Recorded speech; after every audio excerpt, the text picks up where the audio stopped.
देखो रिकॉर्डिंग का मैसेज क्या स्क्रीन शेयर में। Yes ma'am.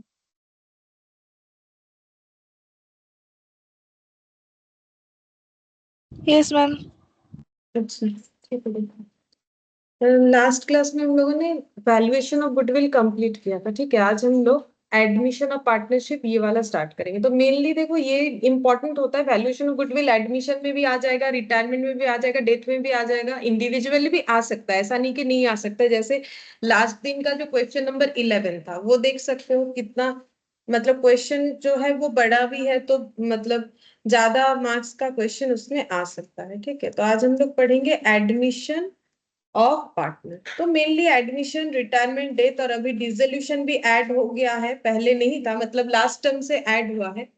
तो उसमें भी हमें जो है वो सारे से इंपॉर्टेंट क्वेश्चन होते हैं। तो एडमिशन ऑफ पार्टनरशिप देखो, बीच बीच में मुझे चेक करते रहना, कोई अगर एंटर करना चाहेगा तो मुझे सुनाई नहीं देगा।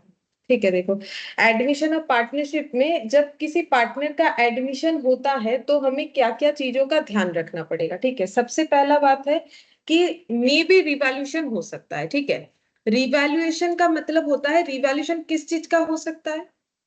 एसेट और लाइबिलिटी का। ठीक है, मतलब एग्जिस्टिंग पार्टनर ये बोल सकते हैं कि मान लो एक एग्जिस्टिंग पार्टनर थे ए बी। ठीक है, अब वहां सी आना चाहता है। अब मान लो कि पहले से उनका बैलेंस शीट में बिल्डिंग दिख रहा था सपोज 5 लाख का। ठीक है, वो बोल रहे हैं इसको हम लोग 6 लाख का दिखाएंगे, मतलब बिल्डिंग का वैल्यू क्या कर रहे हैं, अपवर्ड कर रहे हैं। ठीक है, अब ये क्यों करते हैं? अगर तुम लोग के दिमाग में ये आ रहा है तो ये जिन्होंने डिप्रिशिएशन किया है वहां पर मैंने ये चीज बताया है। ठीक है, कि ये क्यों होता है, बिकॉज ऑफ AS10। ठीक है, AS10 के लिए होता है, मतलब बिल्डिंग का वैल्यू नॉर्मली देखोगे तो उतना बढ़ेगा नहीं। ठीक है, जो भी हो, तो वैसे देखो जैसे मान लो ये अगर लैंड है, ठीक है, तो उसमें वैल्यू बढ़ गया। मतलब क्या होता है मार्केट, जैसे मान लो हम लोगों ने बहुत पुराने टाइम पे कभी कोई एसेट को खरीदा था, ठीक है, तब उसके लोकेशन के वाइज उसका उतना वैल्यूएशन नहीं था, लेकिन अभी उसका वैल्यू क्या हो गया, अचानक से बहुत ज्यादा बढ़ गया।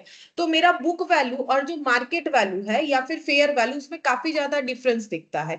तो हम लोग चाहे तो रिवैल्यूएशन कर सकते हैं ताकि हमारा जो बैलेंस शीट है वो सही वैल्यू दिखाए। क्योंकि पुराने जमाने में खरीदा गया जमीन या घर जो भी हो, उसका जो वैल्यू है आज के हिसाब से वो काफी ज्यादा चेंजेस दिख सकता है। ठीक है, तो घर क्यों, कोई भी एसेट अगर हमें चेंजेस दिख रहा है तो रिवैल्यूएशन हमेशा अपवर्ड होगा, ऐसा जरूरी नहीं है। जैसे 5 लाख का चीज 6 लाख हुआ, 6 लाख का चीज 5 लाख भी हो सकता है।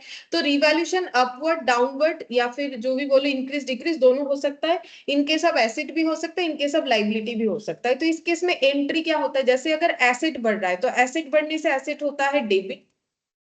ठीक है, और क्यों बढ़ रहा है, क्योंकि एसेट एक तो परचेस करने से होता है, परचेस करने से टू कैश बैंक, लेकिन यहाँ तो परचेस का बात नहीं है, यहाँ क्यों हो रहा है, बिकॉज ऑफ रिवैल्यूएशन। तो रिवैल्यूएशन हो जाएगा। अगर हम लोग का एसेट कम हो रहा है तो रिवर्स एंट्री डालो, टू एसेट, और यहाँ पर क्या होगा, रिवैल्यूएशन। ठीक है, और अगर लाइबिलिटी मेरा बढ़ा तो क्या होगा, revaluation debit, revaluation debit to liability, क्योंकि लाइबिलिटी क्रेडिट होने से ही बढ़ता है। ठीक है, और अगर कम हो गया लाइबिलिटी टू रिवैल्यूएशन। ठीक है, ये होगा।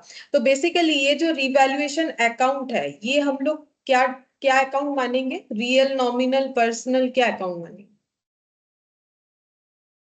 नॉमिनल, क्योंकि एसेट बढ़ रहा है तो फिर हमारे लिए बेनिफिट है। ठीक है, प्रॉफिट लॉस के अकॉर्डिंग ये जो है एंट्री हो रहा है। जैसे लाइबिलिटी बढ़ गया तो लॉस है, लाइबिलिटी कम हो गया तो फिर गेन है। ठीक है, तो उस हिसाब से होगा। तो ये नॉमिनल अकाउंट की तरह काम करता है। ठीक है, तो ये पॉइंट हम लोग लिख लेते हैं, रिवैल्यूएशन होना चाहिए, रिवैल्यूएशन ऑफ एसेट। अब कंपलसरी नहीं है, उनको अगर लगे तो करना है तो करेंगे, नहीं करना है तो नहीं करेंगे। ऐसा नहीं है कि एडमिशन का क्वेश्चन है तो होगा ही, लेकिन तुम लोगों के लिए ऑब्वियसली होगा, नहीं तो क्वेश्चन में रहेगा क्या फिर, यही सब एंट्री पूछेगा। Asset and liability and profit और लॉस फ्रॉम सच रिवैल्यूएशन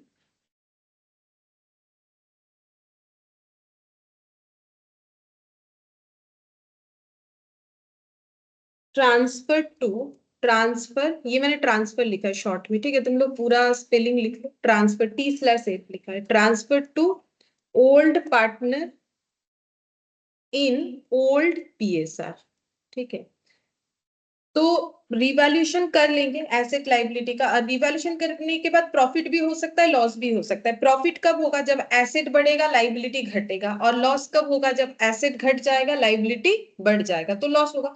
अब मेरा जो भी हो नेट करके प्रॉफिट या लॉस, उसका बेनिफिट या लॉस होने से जो भी लॉस हो रहा है वो किसको मिलना चाहिए? तो जो लोग रिवैल्यूएशन कर रहे हैं, तो कौन रिवैल्यूएशन कर रहा है बोलो तो? बोलो कौन रिवैल्यूएशन कर रहा है?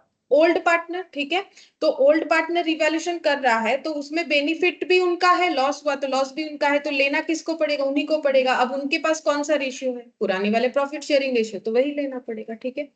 अच्छा, फिर यहाँ पर और एक चीज होता है कि गुडविल, जो हम लोग लास्ट चैप्टर में सीख के आए हैं, गुडविल का एडजस्टमेंट हमें करना पड़ेगा। वो कैसे करना है वो हम लोगों ने गुडविल के चैप्टर में भी देखा था कि ओल्ड पार्टनर अगर एडमिशन हो रहा है तो सैक्रिफाइस जो पार्टनर करेंगे वो गुडविल का शेयर, इनकमिंग पार्टनर जो गुडविल का शेयर लाएगा वो शेयर वो अपने सैक्रिफाइसिंग रेशियो में डिस्ट्रीब्यूट करेंगे, ठीक है। तो लिखो adjustment of goodwill among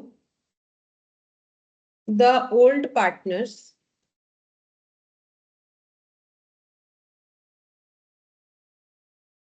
in their among the old sacrificing partner, लिखो सबको ही नहीं होगा, ठीक है। जो सैक्रिफाइसिंग वाला है वही होगा, क्योंकि हम लोगों ने कुछ रेशियोज का क्वेश्चन किया तो वहां पर देखे थे कि पुराने पार्टनर का कभी कभी रेशियो एज इट इज रह जाता है, ना सैक्रिफाइस ना गेन, ठीक है।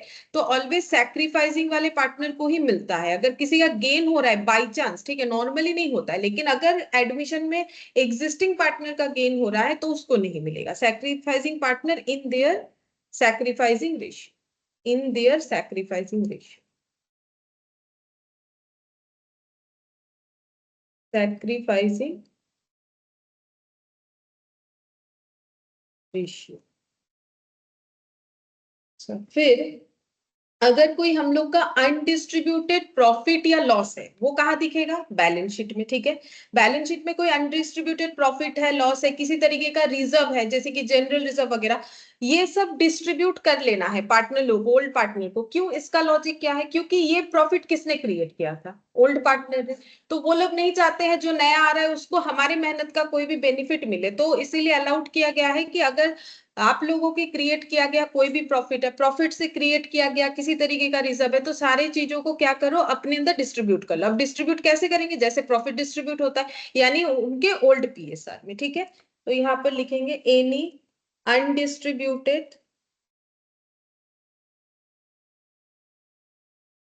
अनडिस्ट्रीब्यूटेड प्रॉफिट और लॉस। प्रॉफिट होगा तो भी लेना पड़ेगा, लॉस होगा तो भी लेना पड़ेगा, ठीक है। लॉस बैलेंस शीट के किधर दिखता है? अगर माइनस फिगर में लिखा हुआ है तो लाइबिलिटी साइड भी दिख सकता है, कैपिटल लेस करके बैलेंस शीट में। लेकिन अगर एसेट साइड में कोई पीएल दिख रहा है तो वो क्या होता है? लॉस होता है, ठीक है।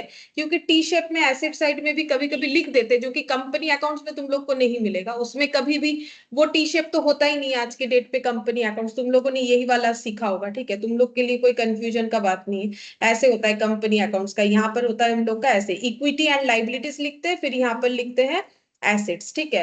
तो वहां पर जो रिजर्व एंड सरप्लस होता है उसी के अंडर जो है पीएल वगैरह सब आता है, चाहे वो नेगेटिव हो चाहे वो पॉजिटिव हो। लेकिन टी शेप वाले बैलेंस शीट में, जो कि इंडिविजुअल या फिर पार्टनरशिप के केस में है, तो वहां पर क्या होता है कि जैसे यहाँ पीएल लिख दिया तो ये कंफर्म की प्रॉफिट ही है, क्योंकि क्रेडिट साइड मतलब लाइबिलिटी है ना वो। और अगर इसको नेगेटिव में दिया हुआ है तब तो पता चल रहा है लॉस है। अगर इधर दिख रहा है, इधर कभी अगर क्वेश्चन में दिखा तो वो क्या है? लॉस है, क्योंकि वो पीएल का डेबिट बैलेंस है, तभी वो इधर दिखा रहा है। अगर कभी दिखा दे तो ठीक है। तो प्रॉफिट और लॉस रिजर्व, कॉमा देके reserve, line in balance sheet, जो बैलेंस शीट में पड़ा हुआ है, ठीक है, लाइन इन बैलेंस शीट।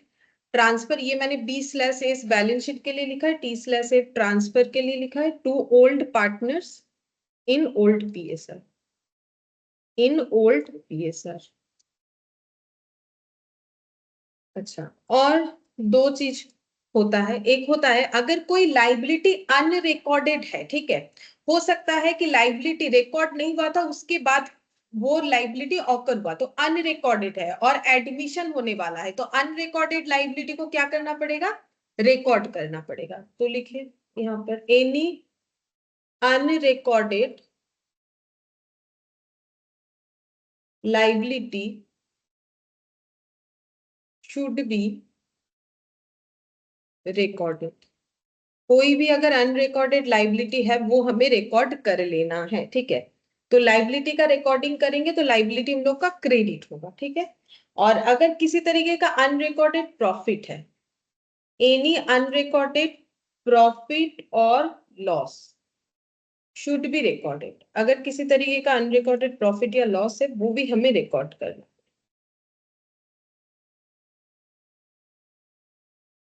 ये चीज हमें फॉलो करना है जब भी हम लोग एडमिशन ऑफ पार्टनरशिप करेंगे, ठीक है। बाकी क्वेश्चन में अगर कुछ और भी वेरिएशंस ये मेन बेस है, ठीक है। बाकी वेरिएशंस क्वेश्चन में कुछ भी दे सकता है, लेकिन बेस हम लोग का यही है। अच्छा, ठीक है, चलो एक क्वेश्चन करके देखते हैं।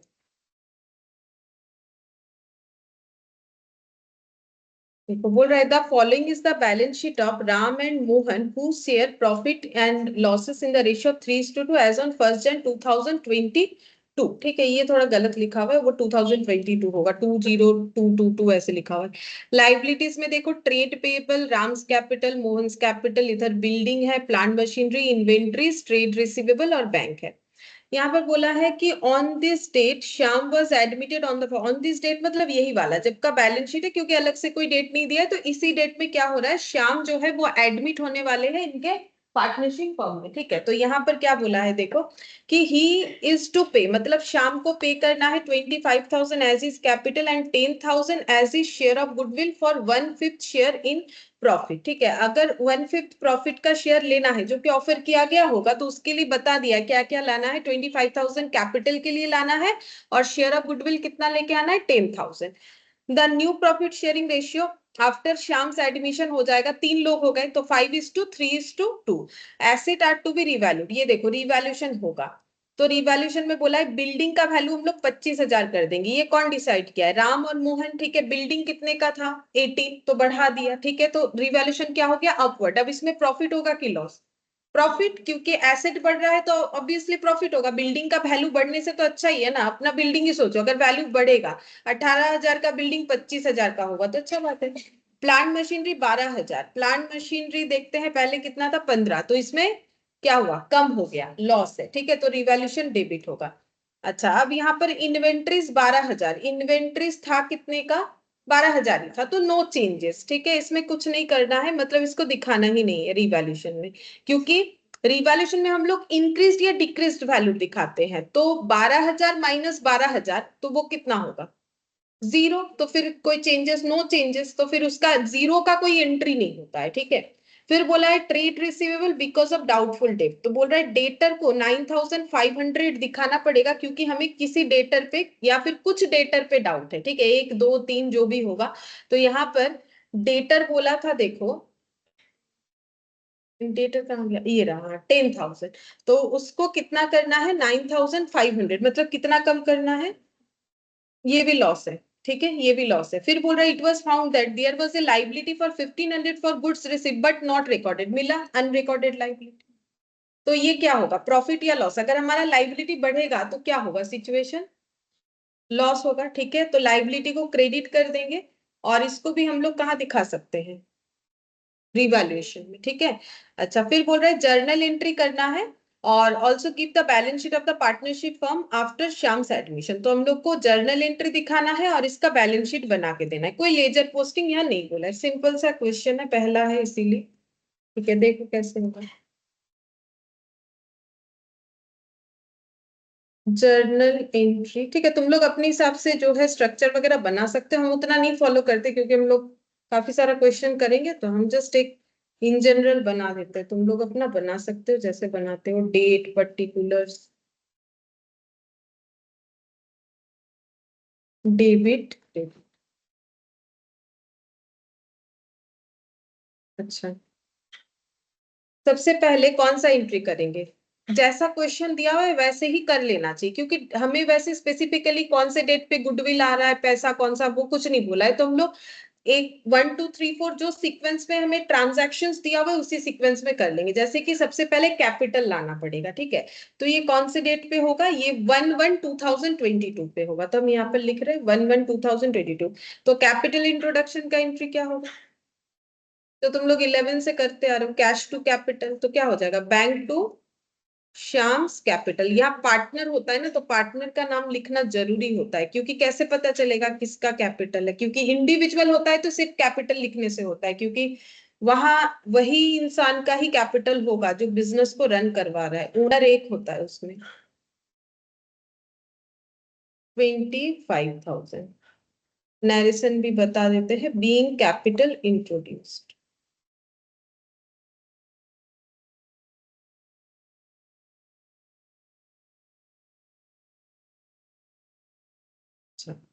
अब इसके बाद शेयर ऑफ गुडविल भी लाया जाएगा, बोला है शेयर ऑफ गुडविल लाना है। कुछ नहीं बोलने से हमेशा यही मानो कि हमें कैश में ही लाने बोला है, क्योंकि यहाँ बोला नहीं कि कैपिटल अकाउंट के थ्रू से एडजस्ट करो। देखो दो तरीके से गुडविल लाया जाता है, या तो कैश में लाना है, या फिर अगर कैश नहीं ला पा रहे हो तो कैपिटल अकाउंट से एडजस्ट हो जाएगा। लेकिन क्वेश्चन में नहीं बोला है कि गुडविल के लिए जो अमाउंट लाना है वो श्याम नहीं ला पा रहे तो उनके कैपिटल अकाउंट से एडजस्ट होगा, ऐसा नहीं बोला है। तो एज्यूम कि हम लोग इसको कैसे दिखाएंगे, कैश में दिखाएंगे, ठीक है।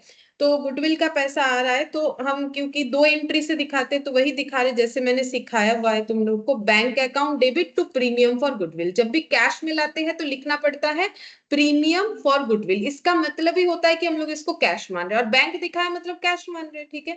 Premium for goodwill 10,000, being goodwill introduced, being cash for goodwill introduced, ठीक है। तुम लोग जब भी गुडविल लिखोगे ऐसा कोई शॉर्टकट यूज अभी कर सकते हो, लेकिन एग्जाम में नहीं करना है, ठीक है। एक ही क्वेश्चन देगा, पूरा लिखना है, वहां थोड़ी को बहुत ज्यादा क्वेश्चन करना। अब इस पैसे को ओल्ड पार्टनर अपने अंदर सैक्रिफाइसिंग रेशियो में ट्रांसफर करेंगे, लेकिन अभी तो हमें पता नहीं है कौन सैक्रिफाइस कर रहा है, मतलब दोनों ही कर रहे हैं कि नहीं कर रहे, तो वो हमें चेक करना पड़ेगा। तो उसका एंट्री क्या होता है, उसका एंट्री ऐसे होगा, प्रीमियम फॉर, ये डिस्ट्रीब्यूट हो जाएगा, तो premium for goodwill account debit हो जाएगा, जब रिसीव हुआ तब क्रेडिट, हाँ, टू सैक्रिफाइसिंग पार्टनर। अब देखेंगे दो है तो दो बार टू लिखेंगे, दोनों का नाम लिख के, एक है तो एक का नाम लिखेंगे, और लिखना पड़ेगा बीइंग गुडविल एडजस्टेड। अब चेक करेंगे वर्किंग नोट बना के, तो थोड़ा जगह रख दिया मैंने, दोनों का नाम लिखने का रख दिया, अगर दो होगा तो भी ठीक है, एक होगा तो भी ठीक है, जगह रह जाएगा। अच्छा, अब इसके बाद हमें कितना पेज रखना पड़ेगा बोले तो कम से कम रिवैल्यूएशन वगैरह का एंट्री होगा, उसमें प्रॉफिट लॉस होगा, एक बैलेंस शीट बनेगा। तो यहाँ मेरे पेज में यहाँ एक पेज और इधर का आधा रख देते हैं, हम यहाँ से वर्किंग नोट दिखा रहे हैं, ठीक है। तो तुम लोग भी थोड़ा जगह रख दो, ठीक है। कितना सारा एंट्री होगा देखो, अपने अंदाजे से सोचो ना, रिवैल्यूएशन का एंट्री होगा, ठीक है, उसके बाद उसका प्रॉफिट लॉस का डिस्ट्रीब्यूशन होगा, और क्या, बस वही एंट्री होगा, और तो कुछ होगा नहीं। और एक जो है बैलेंस शीट बनेगा, उतना जगह रख दो। बैलेंस शीट इतना ही बनेगा जितना यहाँ दिख रहा है, इतने से जगह पे ही बन जाएगा, क्योंकि यही आइटम होगा, थोड़ा बहुत ऐड और डिलीट होने वाला है, और तो कुछ होगा नहीं, ठीक है। उस हिसाब से जगह रख दो। तो वर्किंग नोट में देखो, सबसे पहले हम लोग क्या, किस चीज का वर्किंग नोट बनाएंगे, सैक्रिफाइसिंग या गेनिंग क्या है वो देखने के लिए, राम, मोहन और Shyam, old profit sharing ratio, new profit sharing ratio, ठीक है। तो ओल्ड है इनका, देखो 3:2 दिया हुआ है, 3/5 और 2। श्याम को उन्होंने 1/5 के लिए एडमिशन लिया, ठीक है। अच्छा, अगर अभी हमें सैक्रिफाइसिंग रेशियो निकालना है तो ये कैसे निकालेंगे बोलो, यहाँ नया वाला शायद बता दिया था, वो लिखना पड़ेगा, नहीं तो नहीं होगा। 5:3:2, ठीक है। तो 5/10, 3/10, जब न्यू रेशियो दे देगा तब सैक्रिफाइसिंग रेशियो हमें कैलकुलेट करके निकालना पड़ेगा, ठीक है। तो कैसे कैलकुलेट करेंगे, देखो पहले 3/5 था, फिर अभी कितना मिल रहा है, 5/10, तो दोनों का डिफरेंस देखते हैं। तो कितना हो गया, 10, 6 - 5, तो 1/10। अब देखो मेरा आंसर पॉजिटिव आया, मैंने यहाँ पर कौन सा वैल्यू लिया था, ओल्ड वाला, इसका मतलब ये वैल्यू बिगर है, तभी ये पॉजिटिव आंसर आया, मतलब पहले ज्यादा मिलता था, अभी क्या मिल रहा है, कम मिल रहा है, ठीक है। और वैसे भी देखो, ये 5/10 मतलब कितना होता है, 50%। 5/10 50% नहीं होता है, 5/10 इंटू 100 कितना हो गया, 50%। 3/5 कितना परसेंट होता है, 3/5 इंटू 100, देखो कितना परसेंट होता है, 60%। ये 60% है, और ये कितना है, 50%। ऐसे भी सोच सकते हो, ठीक है। हमें फॉर्मूला याद करना जरूरी नहीं है, ठीक है, ऐसे करने से भी समझ सकते हो। तो ऑब्वियसली 10%, ये देखो 10% ही आया, 1/10 का मतलब 10% ही होता है, ठीक है। अच्छा अब देखो, या फिर फॉर्मूला लिख के भी कर सकते हो, नो इश्यूज, वैसे भी कर सकते हो। ये देखो 2/5 और -3/10, तो यहाँ पर 10 हो गया तो 4, और ये हो गया 3, 1/10। अब देखो फिर से मैंने यहाँ 2/5 पहले लिखा था, ओल्ड वाला वैल्यू, मेरा आंसर पॉजिटिव आया, तो ये सामने वाला डेटा बड़ा होगा तभी मैथमेटिकली ये पॉजिटिव आंसर आया, मतलब अभी कम मिल रहा है, ठीक है। तो सैक्रिफाइसिंग रेशियो कितना हो गया, 1/10 इज टू 1/10, यानी 1:1, ठीक है। ये सैक्रिफाइसिंग रेशियो हो गया। अब गुडविल का पैसा इस रेशियो में डिस्ट्रीब्यूट हो जाएगा, तो 10,000 को आधा आधा बांट लेंगे, तो कितना होगा 5,000, 5,000, ठीक है। तो वहां जो एंट्री में जगह रखे हो तो दोनों का ही नाम लिखना पड़ेगा, to Ram's share, Ram's capital to Mohan's capital, क्योंकि अमाउंट कैपिटल में ट्रांसफर होता है पार्टनरशिप में, 5,000 लिखना पड़ेगा। लिखो to Ram's capital to Mohan's capital,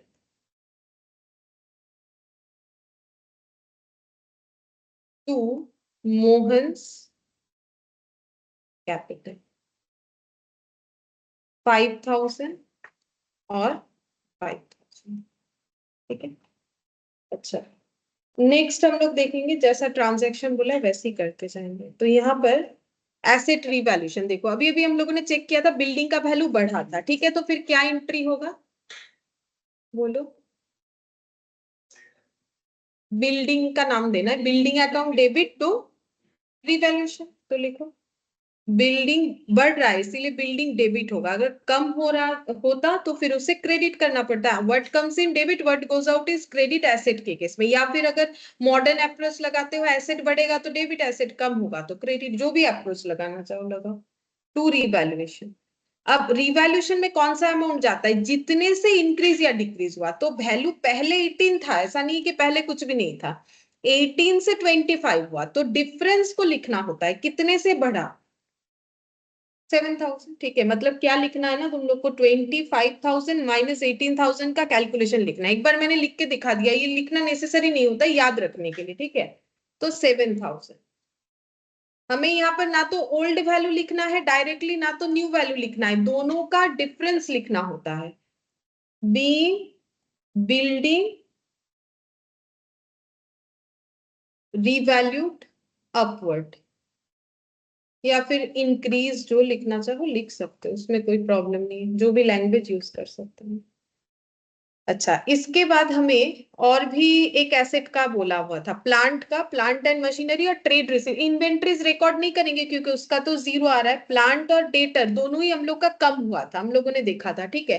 तो फिर पहले एंट्री सेट कर लेते हैं, फिर देखेंगे कि कितना कितना डेटा लिखना है। तो दोनों कम हुआ था, हम लोगों ने क्वेश्चन में देखा, तो कम होने से दोनों ही एसेट है, एसेट रिड्यूस होगा तो रिवैल्यूएशन डेबिट और एसेट क्रेडिट हो जाएगा। तो लिखो रिवैल्यूएशन अकाउंट डेबिट, और एसेट का नाम लिख देंगे, क्योंकि एसेट का नाम अगर हमें पता है तो एसेट का नाम लिखना चाहिए। तो प्लांट एंड मशीनरी और डेटर, ठीक है। तो इसको डेटर, एक्चुअली ट्रेड रिसीवेबल लिख दो, क्योंकि लैंग्वेज वहां बैलेंस शीट में ट्रेड रिसीवेबल यूज है, एक ही बात है, ठीक है। अब आज के डेट पे स्टॉक को इन्वेंट्रीज, ट्रेड रिसीवेबल डेटर को बोला जाता है, डेटर भी लिख सकते हो क्योंकि वहां ट्रेड रिसीवेबल का लेजर है बैलेंस शीट में, तो ये लिखने से ज्यादा परफेक्ट होता है। अच्छा इसके जगह और एक चीज भी लिख सकते हो, to provisions for bad debt, ये भी लिखा जा सकता है, क्योंकि ये जो डेटर का वैल्यू कम हुआ है ना, ये देखो, ये बोल दिया बिकॉज ऑफ डाउटफुल डेट, तो डाउटफुल डेट क्रिएट करना है, डेटर को कम करना है, मतलब क्या, डाउटफुल डेट को क्रिएट करना है, ये ऐसे लिख सकते हो। या फिर अगर कोई ऐसे लिख रहे हो, और देखे मैंने लिख दिया to provision for doubtful debt, तो भी सही है, एक ही बात है, एसेट को कम कर रहे हैं या लाइबिलिटी को बढ़ा रहे हैं, ठीक है। प्रोविजंस क्रिएट करने से लाइबिलिटी बढ़ता है, लाइबिलिटी बढ़ रहा है तो डेटर कम हो रहा है, यानी ट्रेड रिसीवेबल। अब वैल्यूज को हमें देखना है, तो प्लांट मशीनरी 12,000 हो गया है, पहले कितना था 15,000, तो 3,000, 15,000 -12,000, हम एक क्वेश्चन पे लिख के दिखा देते हैं कैसे करके हमें करना होता है। और ट्रेड रिसीवेबल 10,000 था, 9,500 कर दिया गया, हाँ, तो ये हो जाएगा 500। तो यहाँ पर ये और वाले में भी सेम आएगा, इसको मैं से कवर कर देते, कोई भी एक ही तो हमें लिखना है, दोनों तो नहीं लिखना है, या तो ये लिख लो या तो वो लिख लो। तो यहाँ पर कितना हो जाएगा 3500। इसको हम लोग नरेशन लिखेंगे बीइंग, अच्छा और एक भी था ना हम लोग का, लाइबिलिटी भी क्रिएट हुआ था ना, उसमें भी तो रिवैल्यूएशन डेबिट होगा, उसको भी साथ ही साथ लिख देते हैं। Liability 1500 for goods receive but not recorded, मतलब हम लोगों ने क्रेडिटर से गुड्स लिया था, वो भी क्रेडिट पे, तभी तो लाइबिलिटी हुआ है गुड्स रिसिप्ट का, लेकिन उसका एंट्री नहीं किया। तो अगर एंट्री कर देते तो परचेज टू ट्रेड क्रेडिटर होता, वो किया नहीं है, तो अभी करेंगे तो रिवैल्यूएशन में दिखाना पड़ेगा। रिवैल्यूएशन अकाउंट डेबिट टू क्या हो जाएगा, टू ट्रेड पेबल। लाइबिलिटी नहीं, अगर नाम पता है तो पर्टिकुलर नाम हमें लिखना पड़ेगा। लाइबिलिटी ये है, ये दोनों एसेट है, लेकिन नाम होगा तो हमें नाम लिखना है। ट्रेड पेबल कितना लिखेंगे, अब यहाँ पर देखो, पहले हमारे पास कोई ट्रेड पेबल था था 15,000, लेकिन यहाँ पर बोला है कि ये अनरिकॉर्डेड है, मतलब एक्चुअली वो होना चाहिए था 16,500, क्योंकि अगर ये 1500 रिकॉर्ड हो जाता तो वो 16,500, लेकिन हमें रिवैल्यूएशन में कितने से रिकॉर्ड करना है, 1500, सिर्फ 1500, ये वाला ना जो अनरिकॉर्डेड पोर्शन है उसी को रिकॉर्ड, मतलब मेरा वहां बैलेंस शीट में दिखना चाहिए था कितना, लेकिन दिख कितना रहा है, तो एक्चुअली डिफरेंस क्यों आ रहा है, बिकॉज ऑफ 1500। तो मुझे रीवैल्यू कितने का लाइबिलिटी करना है, 1500, तो इसीलिए देखो मैंने नोट्स में लिखा है जितना अनरिकॉर्डेड लाइबिलिटी है उतने को ही हमें रिकॉर्ड करना है, क्योंकि बाकी तो मेरा रिकॉर्डेड ही है। तो यहाँ पर हो जाएगा 1500। अब टोटल करके देखो कितना डेबिट में लिखना है, ये 3500 से ज्यादा हो जाएगा, 5000 होगा, सब मिला के 5000 हो रहा है। 3.5 पहले था और ये 1.5, 5। हाँ। यहाँ पर लिखो बीइंग एसेट्स रिड्यूस्ड, कुछ एसेट रिड्यूस हुआ है, and unrecorded liability recorded, unrecorded liability recorded. अच्छा, अब क्या करना है, रिवैल्यूएशन से जो भी प्रॉफिट लॉस आएगा, क्योंकि देखो मैंने नोट्स में लाइन बाय लाइन वैसे ही लिखवाया है, देखो पहले मैंने बोला है कि रिवैल्यूएशन होगा, फिर मैंने क्या बोला है कि जो भी प्रॉफिट या लॉस होगा उससे वो हमें ट्रांसफर करना है ओल्ड पार्टनर के ओल्ड प्रॉफिट शेयरिंग रेशियो में। तो देखो रिवैल्यूएशन करके एक बार मेरा 7,000 का क्या आया है प्रॉफिट, क्योंकि वो क्रेडिट दिख रहा है, देखो तो वो प्रॉफिट कहलाता है, ठीक है। और वैसे भी बिल्डिंग का वैल्यू बढ़ा तो हमारे लिए तो अच्छा बात है, बिल्डिंग का वैल्यू अगर बढ़ जा रहा है तो अच्छा बात है। लेकिन हमारा देखो रिवैल्यूएशन डेबिट कितने से हुआ, क्यों, क्योंकि मेरा प्लांट मशीनरी का वैल्यू कम होना मेरे लिए लॉस है। ट्रेड रिसीवेबल मतलब मुझे लग रहा है मुझे मार्केट से 10,000 मिलने वाला था, लेकिन अब मुझे लग रहा है 9,500 मिलेगा, अगेन मेरे लिए लॉस है। और मेरा लाइबिलिटी बढ़ा 1500, अगेन मेरे लिए लॉस है, तो ये 5,000 टोटल क्या होगा, लॉस ऑन रिवैल्यूएशन, जो कि डेबिट बैलेंस दिख रहा है। तो डेबिट और क्रेडिट को नेट करेंगे, क्योंकि लेजर पोस्टिंग तो बोला नहीं है, तो हमें जर्नल देख के एडलेस करके करना है। 7,000 credit, 5,000 debit for same account, तो 2,000 क्या हो जाएगा क्रेडिट, जैसे मैथ्स में करते हो, जो वैल्यू बढ़ा है तो क्रेडिट वैल्यू बढ़ा है तो आंसर क्या आएगा, क्रेडिट ही आएगा। मेरा 7,000 का प्रॉफिट है, 5,000 का लॉस है, तो ऑब्वियसली मेरे पास अभी भी 2,000 का प्रॉफिट पड़ा हुआ है, तो वो 2,000 का प्रॉफिट मेरा क्या आया है, क्रेडिट, ठीक है, क्योंकि प्रॉफिट होने से क्रेडिट होता है। अब इस प्रॉफिट को जब डिस्ट्रीब्यूट करेंगे तो फिर ये प्रॉफिट क्या, मतलब डिस्ट्रीब्यूट करने से क्या होगा, ये खत्म हो जाएगा। तो क्रेडिट को मुझे अगर खत्म करना है तो उसे क्या करना पड़ेगा अकाउंट्स में, डेबिट, ठीक है। तो अब एंट्री में लिखेंगे रिवैल्यूएशन डेबिट, मतलब तुम लोग ऐसा मत सोचो फिर मैंने तो लॉस बता दिया, नहीं, वो तो हम ट्रांसफर कर रहे हैं, क्योंकि ये 2,000 का कोई एंट्री नहीं होगा, वो कोई भी ऐसे देख के समझेगा, ये 7,000 और यहाँ पर कितना है 5,000, तो नेट एंट्री में कितना आ रहा है 2,000, ठीक है। अब जब हम लोग इसे डिस्ट्रीब्यूट करेंगे तो 2,000 क्रेडिट में नहीं दिखाएंगे, 2,000 को जब डिस्ट्रीब्यूट कर रहे हैं तो क्रेडिट खत्म हो रहा है, प्रॉफिट एक जगह पे है, उसको यूज करोगे तो वो खत्म होगा। तो मैथमेटिकली या फिर अकाउंटिंग टर्म में उसे कैसे दिखाओगे, ये क्रेडिट है तो उसको क्या करना है, डेबिट करना है। तो यहां पर लिखेंगे रिवैल्यूएशन अकाउंट डेबिट, कैसे आया 7,000 माइनस 5,000 करके 2,000, और ये प्रॉफिट या लॉस जो भी है, प्रॉफिट हुआ है, ठीक है, ये किस में डिस्ट्रीब्यूट होगा, ओल्ड पार्टनर में ओल्ड प्रॉफिट, तो दोनों में होगा, इसमें कोई बाइफर्केशन नहीं। राम है और मोहन,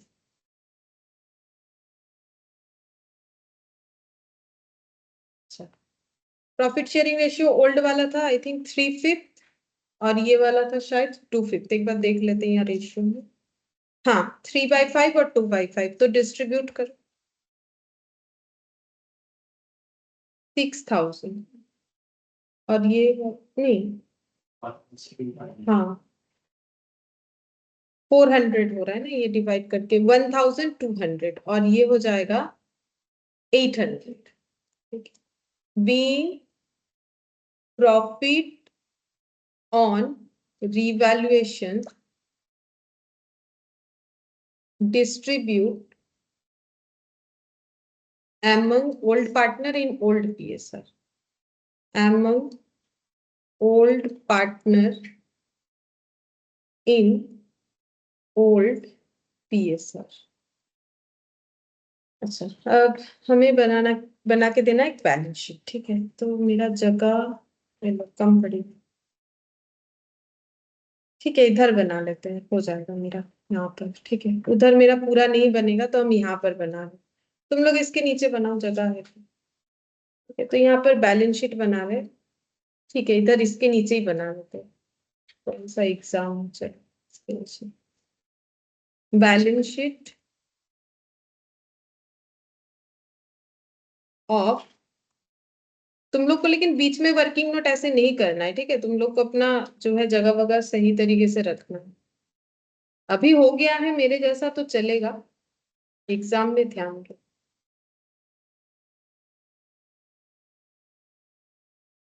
टी शेप में होगा पार्टनरशिप है एसेट्स और लायबिलिटी। तो बैलेंस शीट कैसे बनाएंगे ओल्ड बैलेंस शीट को देख के ही नया वाला बैलेंस शीट बनाएंगे। ठीक है तो ओल्ड बैलेंस शीट में देखो क्या क्या डेटा था। कोई भी एक साइड से स्टार्ट कर सकते हैं। तो अगर हम लोग एसेट साइड से स्टार्ट कर रहे हैं तो बिल्डिंग पहले 18,000 था अभी बिल्डिंग कितना होगा 25,000 क्योंकि बिल्डिंग का नया वैल्यू कितना हो गया बढ़ा दिया गया है ना। ठीक है तो ऐसे बोल सकते पहले 18,000 था अभी इंक्रीज कितना हुआ है वो तुम लोग को एंट्री ही बता देगा। देखो तुम लोगों ने 7,000 से इसको इंक्रीज किया है तो 7,000 ऐड होगा। तो ये लिख के दिखाना जरूरी नहीं है एक नॉलेज के लिए पहले क्वेश्चन में हम सारी चीज लिख दे रहे हैं। तुम लोग अगर डायरेक्ट इसको 25,000 लिख दोगे तो भी सही है कुछ भी गलत नहीं है। ठीक है ऐसे लिख सकते हैं हम लोग। बिल्डिंग के बाद देखो प्लांट मशीनरी इसमें भी हम लोगों ने देखा चेंजेस हुआ प्लांट एंड मशीन। अच्छा इसमें क्या चेंजेस हुआ पहले प्लांट मशीनरी था हम लोग का 15,000 का देखो पुराने वाले बैलेंस शीट में दिख रहा है और प्लांट मशीनरी का वैल्यू को देखो कम कर दिया गया क्रेडिट होने का मतलब कम एसेट 3,000 से कम कर तो हो जाएगा 12,000। अगर डायरेक्ट 12,000 लिख देते तो भी ठीक। अच्छा प्लांट मशीनरी के बाद हम लोग का है इन्वेंट्रीज। अब इन्वेंट्रीज क्या हो जाएगा सेम ही रहेगा। ठीक है तो वो जैसा है वैसा ही लिखेंगे क्योंकि पहले भी 12,000 ही था और उसको 12,000 ही रख दिया उन्होंने तो फिर जैसा है वैसा रहेगा। उसके बाद ट्रेड रिसीवेबल इसमें पीवीडीडी लेस करना पड़ेगा तो इसको हम लोग ऐसे लिखेंगे trade receivable 10,000 minus PBDD provision for bad and doubtful debt कितना 500। तो इसीलिए उन्होंने बोला कि हमें अभी लग रहा है डेटर हम लोग का कितना होने वाला है 9,500। इस चीज को ऐसे लिखना पड़ेगा ये लिखना ये दो पॉइंट है अगर नहीं लिख के डायरेक्ट ये लिखते हो तो चलेगा लेकिन ये लिख के दिखाना चाहिए। ठीक है क्योंकि ये जो है हमारा पीवीडीडी का फॉर्मेट है तो ऐसे लिख के दिखा सकते हैं हम लोग मतलब ये थोड़ा कंपलसरी है दिखाना। इसके बाद बैंक है 5,000 लेकिन क्या बैंक का डेटा चेंज होगा सोच के बोलो। हाँ होगा अमाउंट आया है ना दो अमाउंट आए एक हम लोग का कैश कैपिटल और एक है गुडविल का। ठीक है तो एंट्री देखो कहाँ कहाँ बैंक डेबिट हुआ है तो 25,000 तो 25,000 आएगा 10,000 तो 10,000 और तो कुछ डेबिट नहीं है क्रेडिट भी नहीं है क्रेडिट होने से फिर माइनस भी होता तो दोनों को ऐड करके लिख दे 25 और 10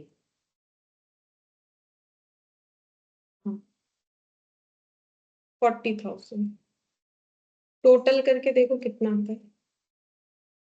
12 12 24 24 ये 25 25 50 49 49 98,500।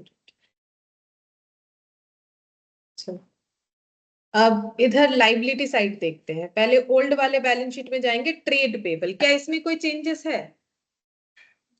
हाँ है। अभी हम लोगों ने रिकॉर्ड किया ना एक अनरिकॉर्डेड लाइबिलिटी, तो पहले 15,000 था और रिकॉर्ड किया 1500, तो कितना बन गया?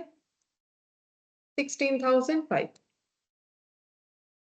अच्छा, इसके बाद राम मोहन, ये दोनों का कैपिटल प्लस इसमें श्याम का भी आ जाए, तो राम्स कैपिटल, मोहन्स कैपिटल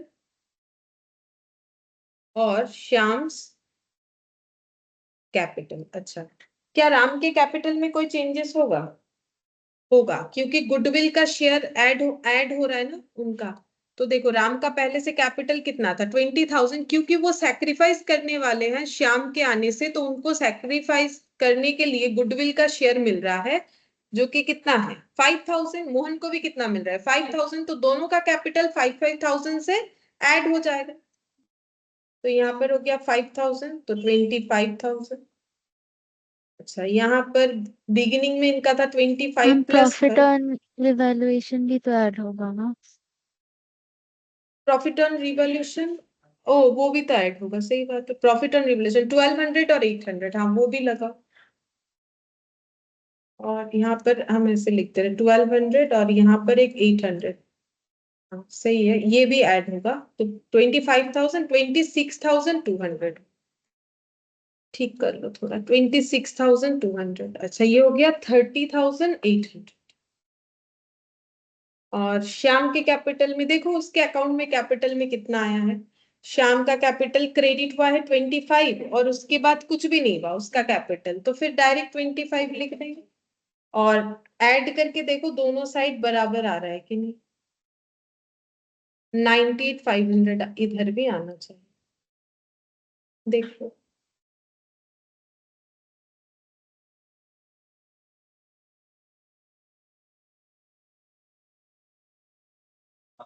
हाँ ठीक है, ये देखो एकदम बेसिक सा क्वेश्चन था, इस तरीके का एग्जाम में नहीं आता, इतना हम बोल सकते हैं, लेकिन हाँ एक बेस बनाने के लिए अच्छा है क्वेश्चन। तो ठीक है, चलो, अच्छा है क्वेश्चन, अच्छा है वैसे, करने लायक है। चलो अब नेक्स्ट वाला हम लोग देखते हैं। नेक्स्ट क्वेश्चन में ना हम लोग एक नया चीज सीखेंगे, मेमोरेंडम रिवॉल्यूशन सीखेंगे, ठीक है? पहले वो बताते हैं मेमोरेंडम रिवॉल्यूशन। तो मेमोरेंडम रिवॉल्यूशन इस क्वेश्चन में है, ये कैसे पता चलेगा? देखो, हम तुम लोग को क्वेश्चन पढ़ के बताते फिर रूल्स बताते। बोला है A and B are partners sharing profit and losses in the ratio of 3:2, their balance sheet as on this date, ये बता रहा है। देखो, trade payable, capital A B का बताए, क्योंकि पुराने पार्टनर वही थे। फ्री होल्ड प्रीमाइसेस है इनके पास, प्लांट है, फर्नीचर है, ऑफिस इक्विपमेंट है, इन्वेंट्रीज है, ट्रेड रिसीवेबल है और बैंक है। अच्छा, एक मिनट चेक कर लेते, कोई एंटर तो नहीं करना चाहिए। चलो ठीक है, देखो बोल रहा है on 1/4/2022 they admit C on the following terms. तो सी को वो एडमिट करेंगे, लेकिन कुछ कंडीशन लगा है। सी को क्या लाना है? 50,000 as capital and 10,000 for goodwill for 1/5 share. अब ये क्या हो गया? ये फिर कैश में ही ला रहा है, क्योंकि हमें आगे देख लेंगे कि कैपिटल से एडजस्टमेंट है कि नहीं, अभी तो पढ़ के लग रहा है कि कैश ही ला रहा है। Provision for doubtful debt is to be made on trade receivable at the rate of 2%। अच्छा, तो ये क्या हो गया? मेरा रिवैल्यूएशन क्या हो जाएगा? डेबिट लॉस होगा, क्योंकि अगर मेरा डेटर कम हो रहा है तो ऑब्वियसली मेरे लिए तो लॉस है, तो ये रिवैल्यूएशन में जाएगा। रिवैल्यूएशन टू क्या हो जाएगा? पीबीडीडी, ठीक है। इन्वेंट्री को रिटर्न डाउन करना है, मतलब स्टॉक को कम करना है 10% से, तो अगेन रिवैल्यूएशन टू क्या हो जाएगा? इन्वेंट्री, क्योंकि स्टॉक अगर कम हुआ तो इन्वेंट्री क्या हो जाएगा? क्रेडिट, क्योंकि इन्वेंट्री एक एसेट है, जब आता है तो वो डेबिट होता है। फ्री होल्ड प्रीमाइसेस को रिवैल्यू किया गया 2,40,000, प्लांट का 35, फर्नीचर का 25, ऑफिस इक्विपमेंट का 27,500। सारे एसेट्स दिए हुए हैं। अब देखना पड़ेगा बैलेंस शीट से कंपेयर करके कि ये वैल्यू जो है पहले से कम है कि ज्यादा, देखेंगे तो पता चल जाएगा। तो ये भी हम लोग का क्या होगा? उस अकॉर्डिंग रिवैल्यूएशन डेबिट हो सकता है या रिवैल्यूएशन क्रेडिट हो सकता है। अभी मुझे तो याद नहीं आ रहा, इतना सारा डेटा देखना पड़ेगा। अब देखो क्या बोला ये वाला, partners agreed that values of asset and liabilities remain the same। ये वाला पॉइंट टू बी नोटेड है, ठीक है। क्या बोला है? कि रिवैल्यूएशन होने से, मुझे एक चीज बताओ, वैल्यू सेम रहेगा? अभी तो तुम लोगों ने रिवैल्यूएशन किया, देखो अभी जो तुम लोगों ने रिवैल्यूएशन किया कहाँ चला गया, ये देखो यहाँ पर। तो पहले बिल्डिंग कितना दिख रहा था पुराने वाले बैलेंस शीट में, अभी कितना दिख रहा है? तो सेम दिख रहा है? नहीं, कुछ भी सेम नहीं दिख रहा है। जिसमें भी रिवैल्यूएशन हुआ है वो कैसे सेम दिखेगा, रिवैल्यूएशन होगा तो सेम नहीं दिखेगा। लेकिन अब इनका डिमांड सुनो, बोल रहा है कि values of asset and liabilities remain the same and as such there should not be any change in their book values. Book values का मतलब क्या होता है? जो बैलेंस शीट में वैल्यूज में रिकॉर्डेड है, बैलेंस शीट में जिस भी वैल्यूज से रिकॉर्डेड है उसे हम लोग क्या बोलते हैं? Book value.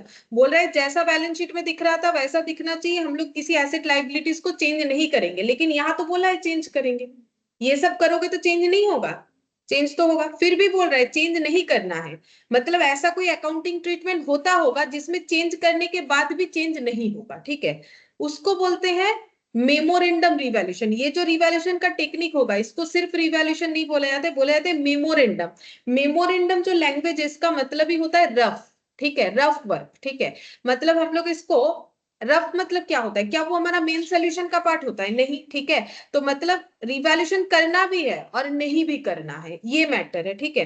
As a result of the above mention adjustment, बोल रहा है एबव मेंशन एडजस्टमेंट जो है वो तो करना है, लेकिन उसके बाद भी सारे एसेट्स या लाइबिलिटीज को उसके बुक वैल्यू में ही दिखाना है। अब ये कैसे पॉसिबल है? जैसे कि हम एक एग्जांपल देते तो तुम लोग समझ जाओगे। जैसे इन्वेंट्री का ही लेते हैं, ठीक है? इन्वेंट्री को बोला है 10% से कम करो, ठीक है? तो इन्वेंट्री कितना था? यहाँ पर देखते 30,000। चलो इन्वेंट्री को 10% से कम करने बोला है, तो 30,000 का इन्वेंट्री को अगर 10% कम करेंगे तो कितने से कम करना पड़ेगा? 3,000। 3,000, ठीक है? अच्छा, अब इसका वैल्यू कम करने के बाद, क्योंकि पहले तो मुझे कम ही करने बोला है, कितना बना? अब हम बोल रहे हैं कि हम ये करेंगे, ये तो मुझे करना ही है 27,000, लेकिन फिर मुझे इसको 30,000 बना देना है। अनचेंज का मतलब कितना दिखाना है? 30,000। अब बोलो 27 को 30 कैसे बनाओगे? मैथमेटिकली बोलो।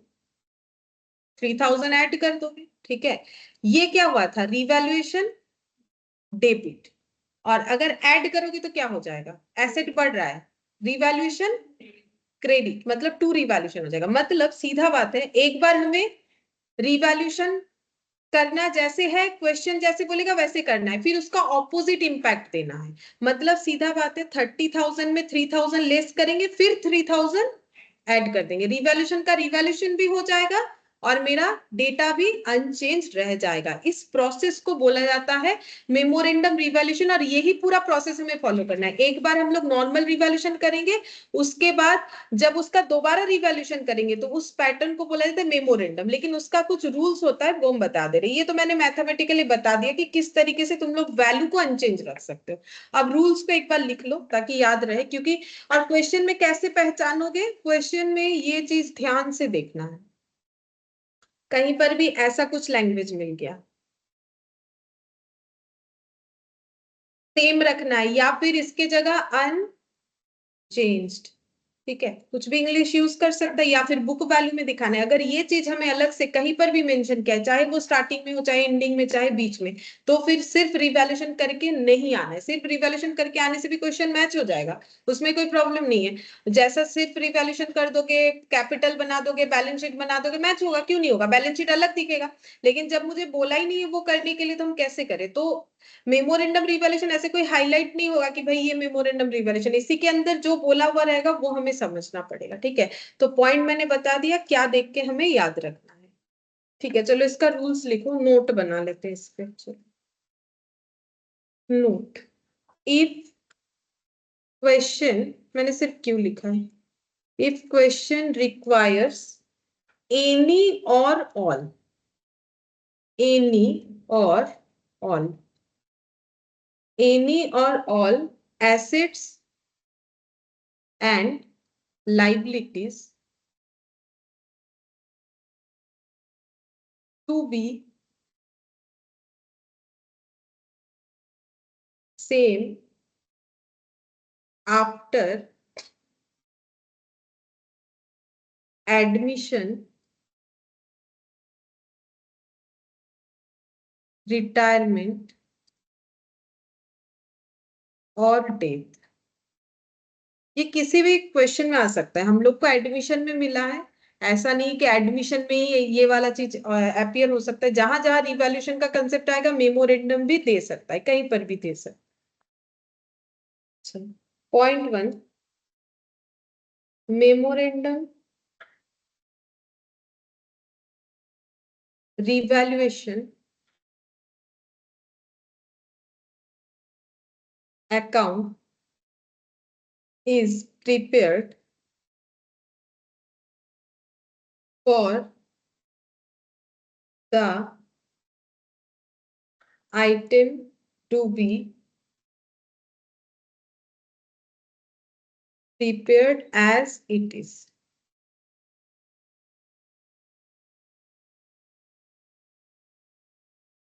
कैसे करके प्रिपेयर होगा? 2 स्टेप में होगा, ठीक है। पहला step 1, revaluation as it is, जैसे क्वेश्चन बोलेगा वैसे रिवैल्यूएशन कर लेंगे।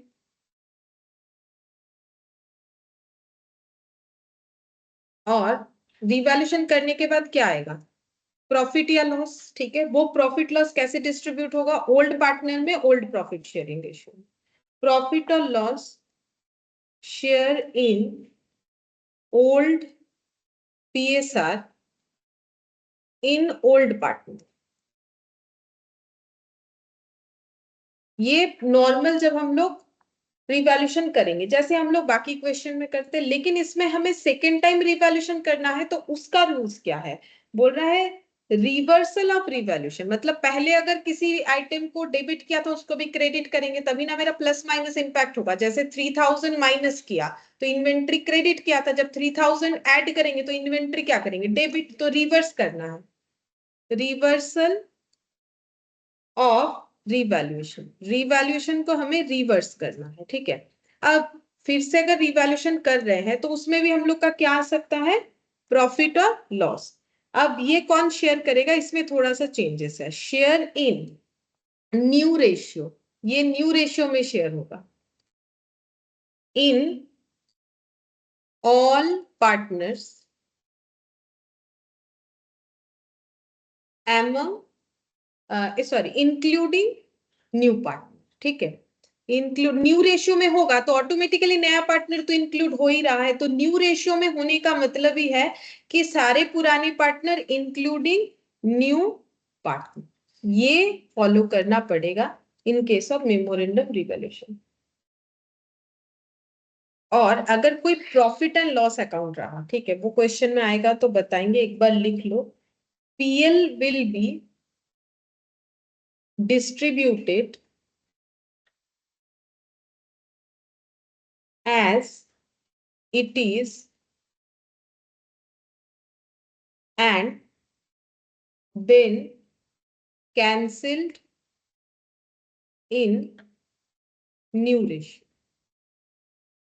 जैसे हम लोगों ने रिवैल्यूएशन का, जब आज मैंने तुम लोग को स्टार्टिंग में पॉइंट लिखवाया तब मैंने लिखा था, देखो कि जो भी हमारा profit loss and distributed profit loss होता है वो भी हम लोग डिस्ट्रीब्यूट करते हैं। तो इस केस में क्या करेंगे? बोल रहा है कि जैसे डिस्ट्रीब्यूट करना है वैसे करेंगे, फिर उसको कैंसिल कर देंगे न्यू रेशियो। मान लो पहले से मेरे बैलेंस शीट में प्रॉफिट दिख रहा है, यहाँ पर मान लो यहाँ प्रॉफिट दिख रहा है 100 रुपीज, ठीक है, या फिर 150, तीन पार्ट, पहले 2 पार्टनर थे, ठीक है। तो मान लो दोनों का 1:1 रेशियो था, तो पहले जैसे पुरानी पार्टनर में डिस्ट्रीब्यूट होगा 150 दोनों में डिस्ट्रीब्यूट हो जाएगा, कितना? 75। लेकिन मुझे इसका इम्पैक्ट क्या है? क्योंकि मुझे इस वैल्यू को as it is balance sheet में रखना है, तो फिर मुझे इसको कैंसिल करना पड़ेगा। जब कैंसिल करेंगे तो ABC, मान लो नया पार्टनर C आ रहा है, तो तीनों में ऑन दैट मोमेंट जो न्यू रेशियो होगा, चाहे 1:1 हो या जो भी हो, उसको लिख के हमें इसका इम्पैक्ट को कैंसिल करना पड़ेगा। तो PL के केस में भी वैसे होगा। तो 150 का 3 पार्ट्स करेंगे तो कितना होगा? 50 50 50, ठीक है। तो पहले AB में आ जाएगा 75 और यहाँ C लिख देते हैं, फिर ABC में आएगा 50 50 50, ऐसे करके हमें इम्पैक्ट दिखाना पड़ेगा। तो देखो ये पहले 50 से क्रेडिट होगा, रिवर्स करेंगे तो डेबिट होगा, तो मतलब यहाँ कितना आ जाएगा? 25 25 और 50, तो 25 25 और 50, इस तरीके से हमें दिखाना पड़ेगा। तो ऐसा आएगा तो ऐसा दिखा देंगे, ठीक है। अभी तो एक बार समझा हम लोगों ने और लिख भी लिया क्या करना है। अब इस क्वेश्चन में इसको अप्लाई करके देखते हैं, अच्छे से समझ में आएगा। तो यहाँ पर बोला है you are required to make necessary adjustment in the capital account of the partner and show the balance sheet of the new firm. तो यहाँ पर क्वेश्चन में हमें मेनली दो चीज बनाने बोला है, एक बोला है कैपिटल अकाउंट बनाओ और एक बोला है बैलेंस शीट बनाओ। ठीक है, यहाँ हमें रिवैल्यूएशन बनाने के लिए नहीं बोला है, लेकिन रिवैल्यूएशन बिना बनाए क्या हम लोग इस क्वेश्चन को कर सकते हैं? कैसे करेंगे? क्योंकि कैपिटल अकाउंट जब बनाएंगे तो वहां पर पार्टनर के कैपिटल में अगर कुछ एडलेस हुआ है ड्यू टू रिवैल्यूएशन तो उसका इम्पैक्ट तो दिखाना पड़ेगा। तो भले ही हमारे सोल्यूशन का पार्ट हो या ना हो, वर्किंग नोट में भी तो हमें करना पड़ेगा। हमें रिवैल्यूएशन करने नहीं बोला है तो क्या होगा, हमें तो करना पड़ेगा, चाहे उसे वर्किंग में ही क्यों ना करे। ठीक है, तो यहाँ पर देखो बनाते हैं इलास्ट्रेशन 2। ठीक है, तो इसमें हमें पार्टनर्स कैपिटल बनाने बोला है सोल्यूशन के हिसाब से। तो पार्टनर्स कैपिटल कितने पार्टनर होंगे? पहले दो और एडमिशन के बाद 3। ठीक है, ए बी और सी,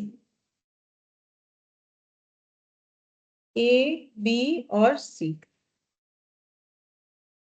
इतने में हो जाएगा। ठीक है, ज्यादा कुछ नहीं है, इधर 4-5 आइटम आएंगे, इधर हो जाएगा। चलिए, अच्छा, और एक बैलेंस शीट। हम जस्ट ऐसे ही लिख रहे हैं, तुम लोग को अगर पूरा लिखना है लिख सकते हो बैलेंस शीट।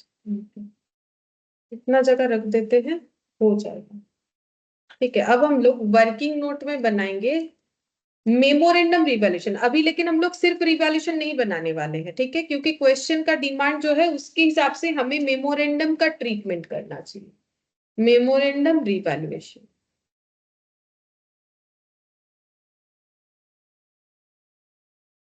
अच्छा ये कैसे करना है? रूल्स अभी अभी हम लोगों ने नोट डाउन किया। पहले जैसे रिवैल्यूएशन होगा जो बोला है उस तरीके से रिवैल्यूएशन कर लेंगे, फिर उसके बाद बताते हैं क्या। तो यहाँ पर रिवैल्यूएशन में सबसे पहले हमें रिवैल्यूएशन के लिए क्या देखने को मिल रहा है? यहाँ पर ट्रेड रिसीवेबल हमारा 2% कम होने वाला है, तो एंट्री क्या होगा? रिवैल्यूएशन अकाउंट डेबिट टू पीवीडीटी, क्योंकि मेरे लिए तो लॉस है ना, टू पीवीडीटी। ठीक है, कितना हो जाएगा? देखो बोला है 2% कम करना है, तो पहले देखते हैं डेटर हम लोग का कितना रहा। डेटर था 25,000, उसको मुझे 2% इसमें बैड डेप्ट बनाना है, तो 25,000 का 2% जितना होता है उतना ही बनाएंगे। कितना होगा? 50 तो हो जाए 50, 500। ठीक है, तो ये एंट्री हम लोग अभी डायरेक्ट लेजर पोस्टिंग कर रहे हैं, क्योंकि हमें जब जर्नल नहीं बोलता है तो नॉर्मली हम लोग लेजर ही करेंगे, उसमें जल्दी होगा ना। जर्नल लिखेंगे फिर उसका एड्रेस निकालेंगे, उसमें तो टाइम लगेगा। अच्छा, इसके बाद देखो इन्वेंट्री को 10% से कम करना है, तो पहले एंट्री सोच लो, वैल्यू तो लिख ही लेंगे। Revaluation account debit to inventory, क्योंकि एसेट कम होगा तो इन्वेंट्री क्रेडिट होगा। 10% से कम करना है, तो जो एग्जिस्टिंग वैल्यू था उसमें 10% 30,000 था। देखो तभी हम लोग 3,000, वही एग्जाम्पल लिया था ना मैंने, तो 30,000 था, ये हम लोग का 3,000 हो जाएगा। इन्वेंट्री कम हो गया 3,000 से, क्योंकि क्वेश्चन हमें ऐसे ही करने बोला है। उसके बाद फ्री होल्ड जो प्रीमाइसेस है उसका 2,40,000 वैल्यू किया है, पहले कितना था? 2,00,000, तो फिर ये क्या हुआ है? वैल्यू इंक्रीज हुआ है 40,000 से। तो अभी क्या हो जाएगा entry? Free hold premises asset होता है, free hold premises debit to memorandum revaluation, तो क्या हो जाएगा? बाई साइड में चला जाएगा। 2,40,000 हुआ है नया वैल्यू, पुराना वैल्यू था हम लोग का 2,00,000, तो कितना हो जाएगा? 40,000 से इंक्रीज हुआ। अच्छा, फ्री होल्ड के बाद, फ्री होल्ड प्रीमाइसेस के बाद प्लांट 35,000 पे लिया जा रहा है, तो प्लांट पहले कितना था? 40, इसमें कम हुआ है 5,000 से, तो इधर आएगा। एसेट कम हो गया तो रिवैल्यूएशन डेबिट, तो 40,000 का प्लांट अभी 35,000 कर लिया है, तो 5,000 से हो गया है कम। अच्छा, प्लांट के बाद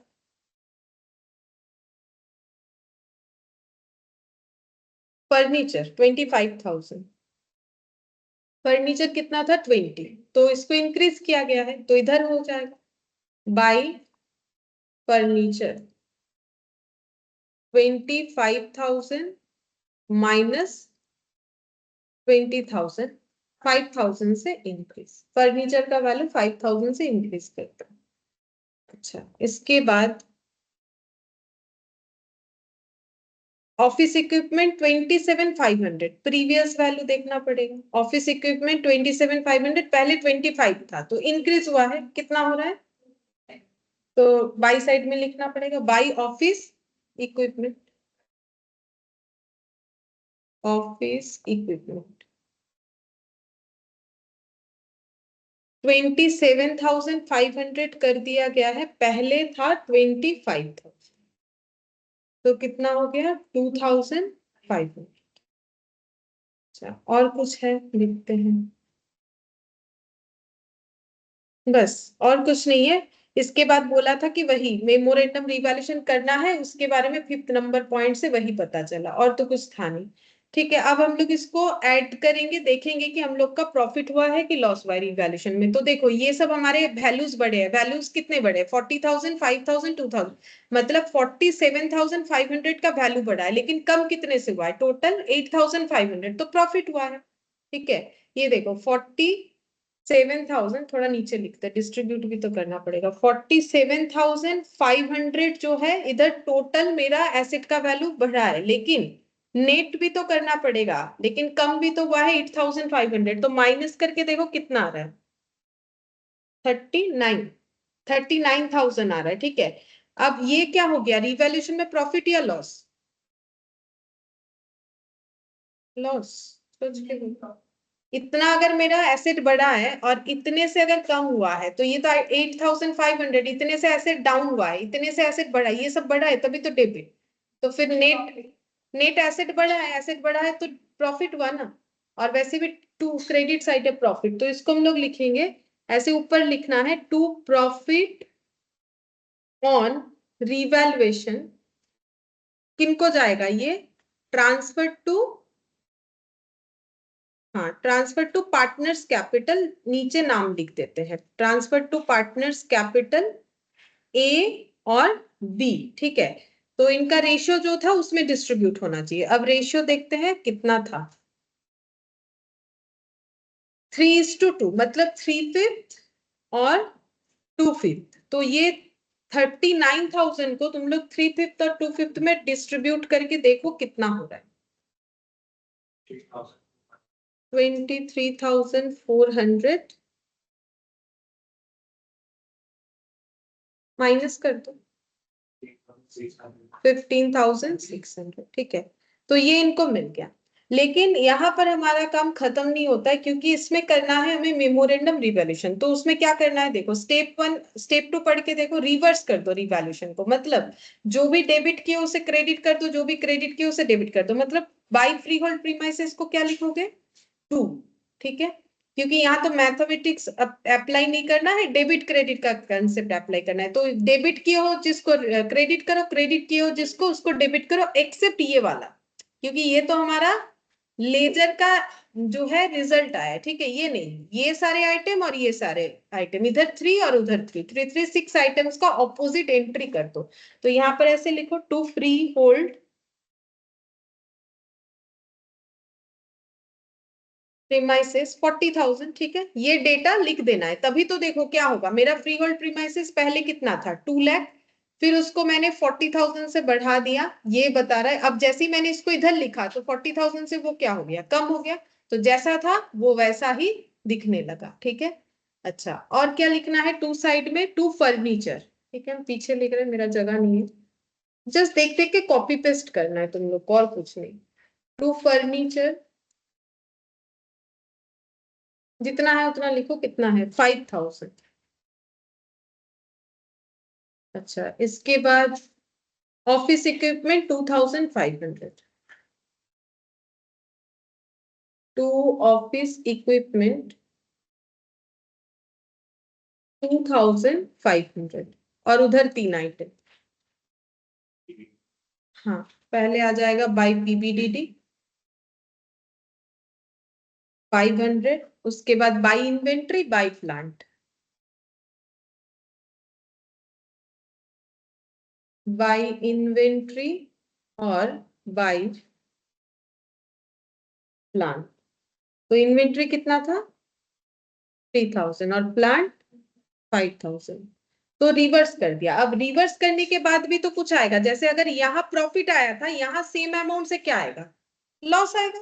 तुम लोग बैलेंस करके देख लो, क्योंकि अब मेरा क्या हुआ, एसेट कम कितना हो रहा है, टोटल 47,000, इधर का टोटल कितना आएगा, अभी इधर का टोटल ज्यादा आएगा ना 47,500, वो टोटल इधर आ जाएगा। और इधर भी अगर 47,500 लिखेंगे तो बैलेंस करके मेरा कितना आएगा, वही अमाउंट आएगा जो पहले आया हुआ था, कितना 39,000। लेकिन बाई साइड में आ रहा है तो मेरा एसेट इतने से कम हुआ, और मेरा जो लाइबिलिटी सॉरी एसेट जो है मेरा मतलब बढ़ा है, मतलब इन्वेंट्री बढ़ा है, प्लांट बढ़ा है, वो सब हुआ है टोटल 8,500 से। इधर का देखो 8,000 और उधर 500, ठीक है।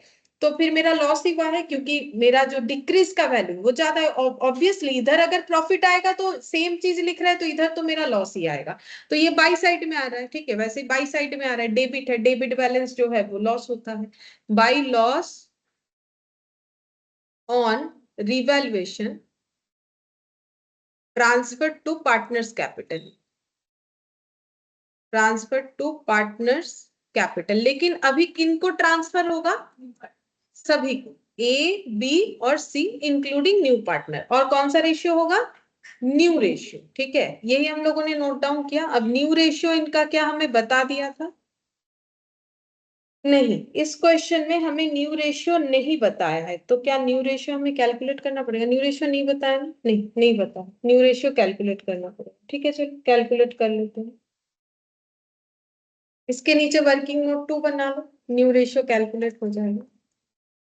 पार्टनर कौन कौन है, ए बी और सी। ओल्ड रेशियो है 3/5 और 2/5।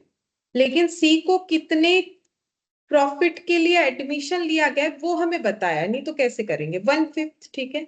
अब न्यू रेशियो कैसे निकालेंगे, तो हमें ये नहीं बताया है कि सी के आने के बाद इनका नया प्रॉफिट शेयरिंग रेशियो कैसे होगा। ना तो ये बताया है प्रीवियस क्वेश्चन की तरह, ना तो ये बताया है कि सी के आने के बाद ये कैसे प्रॉफिट शेयर करेंगे। इसका मतलब जैसे करते थे वैसे ही करेंगे।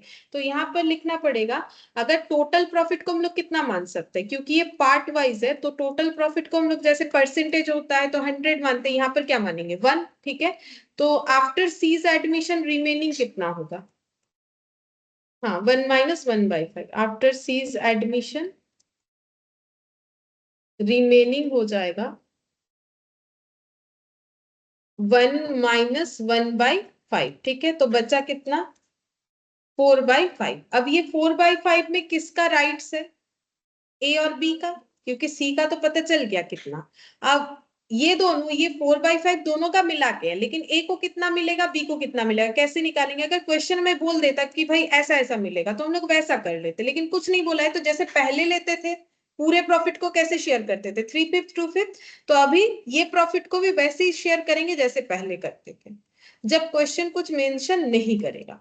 तो यहाँ पर हो गया 12/25, यहाँ पर हो गया 8/25। मतलब ए का न्यू शेयर कितना हो गया 12/25, बी का न्यू शेयर कितना हो गया 8/25, ठीक है। अब हमें न्यू रेशियो निकालना है। और न्यू रेशियो कैसे निकालेंगे, अच्छा सैक्रिफाइसिंग भी हम लोगों को निकाल लेना पड़ेगा शायद आगे जाके, ठीक है। चलो अभी न्यू लिख लेते हैं, न्यू रेशियो कितना हो जाएगा फिर, हाँ 12/25 इज टू 8/25। और सी के केस में कितना लिखोगे, 1/5 लिखने से गलत होगा, क्यों, क्योंकि बेस सबका बराबर होना चाहिए। तो 5 को मुझे अगर 25 करना है तो नीचे भी 5 से मल्टीप्लाई, ऊपर भी 5, क्योंकि अगर हम एक ही जगह पे 5 मल्टीप्लाई करेंगे वो तो मेरा वैल्यू को ही चेंज कर देता है। तो हमेशा दो जगह पे करना है मुझे। तो ये हो गया 12, 8 और 5, ठीक है। अभी नए रेशियो पे हम लोग डिस्ट्रीब्यूट करके रिवैल्यूएशन का जो आधा अधूरा पार्ट है उसको कंप्लीट कर सकते हैं। तो रिवैल्यूएशन का डिस्ट्रीब्यूशन कैसे होगा फिर, 12/25, 8/25 और 5/25। तो करके देखो कितना कितना आ रहा है,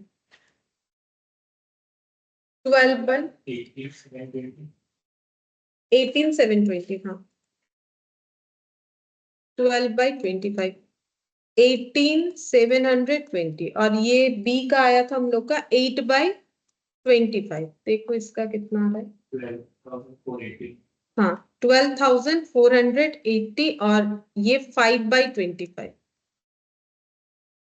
7,800। ठीक है, तो ये हम लोग का मेमोरेंडम रिवैल्यूएशन का कंसेप्ट कंप्लीट हुआ। ठीक है, ऐसे करना है। ऐसे करने में बेनिफिट क्या हुआ, उनका जो डिमांड था कि रिवैल्यूएशन भी करना है, नहीं भी करना है, हाँ भी ना भी, दोनों चीज हम लोग का परफॉर्म हुआ। ठीक है, अब हम लोग कैपिटल अकाउंट बनाएंगे जो हम लोग का मेन सोल्यूशन का पार्ट है। ठीक है, तो कैपिटल और बैलेंस शीट। ठीक है, चलो कैपिटल अकाउंट बनाने के लिए सबसे पहले उसमें हमें ओपनिंग कुछ बैलेंस होता है, कोई भी लेजर बनाते हैं ओपनिंग कोई बैलेंस होता है तो वो डाल सकते हैं। तो कैपिटल का बैलेंस कहाँ दिखेगा, बैलेंस शीट में दिखेगा। देखो सभी का क्रेडिट बैलेंस है, मतलब पॉजिटिव, तो किधर जाएगा बैलेंस, बाई साइड में, बाई बैलेंस बीडी, क्योंकि क्रेडिट बैलेंस है। ठीक है, तो बाई बैलेंस बीडी 2 लाख और 1 लाख, ये देखो 2 लाख और 1।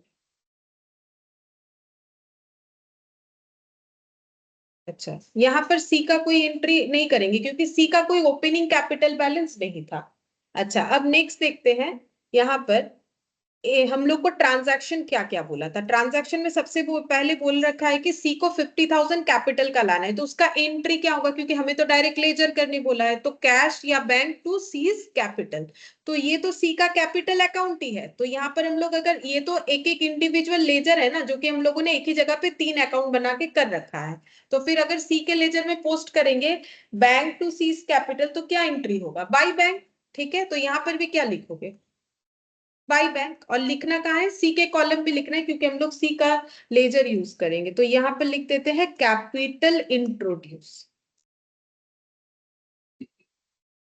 तो कितना लाया है, 50,000 लाना पड़ा है सी को। ठीक है, 50,000। अच्छा, उसके बाद गुडविल का 10,000 लाया जाएगा।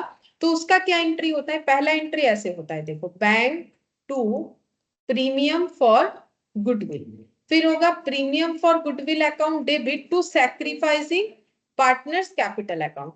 तो अगर हम लोग चाहे तो इसका नेट एंट्री करेंगे क्योंकि कैपिटल अकाउंट में किसका एंट्री होगा, कैपिटल का होगा। ठीक है, यहाँ पर क्या आएगा, टू पार्टनर्स कैपिटल। अब ये एंट्री क्या हम लोग पोस्ट कर पाएंगे, क्योंकि ना तो हमारे पास बैंक का कोई लेजर है, ना तो हमारे पास प्रीमियम फॉर गुडविल का कोई लेजर है, लेकिन ये जरूर कर पाएंगे क्योंकि कैपिटल अकाउंट ही तो हमारे पास अवेलेबल है। तो उसमें क्या लिखेंगे, बाय प्रीमियम फॉर गुडविल।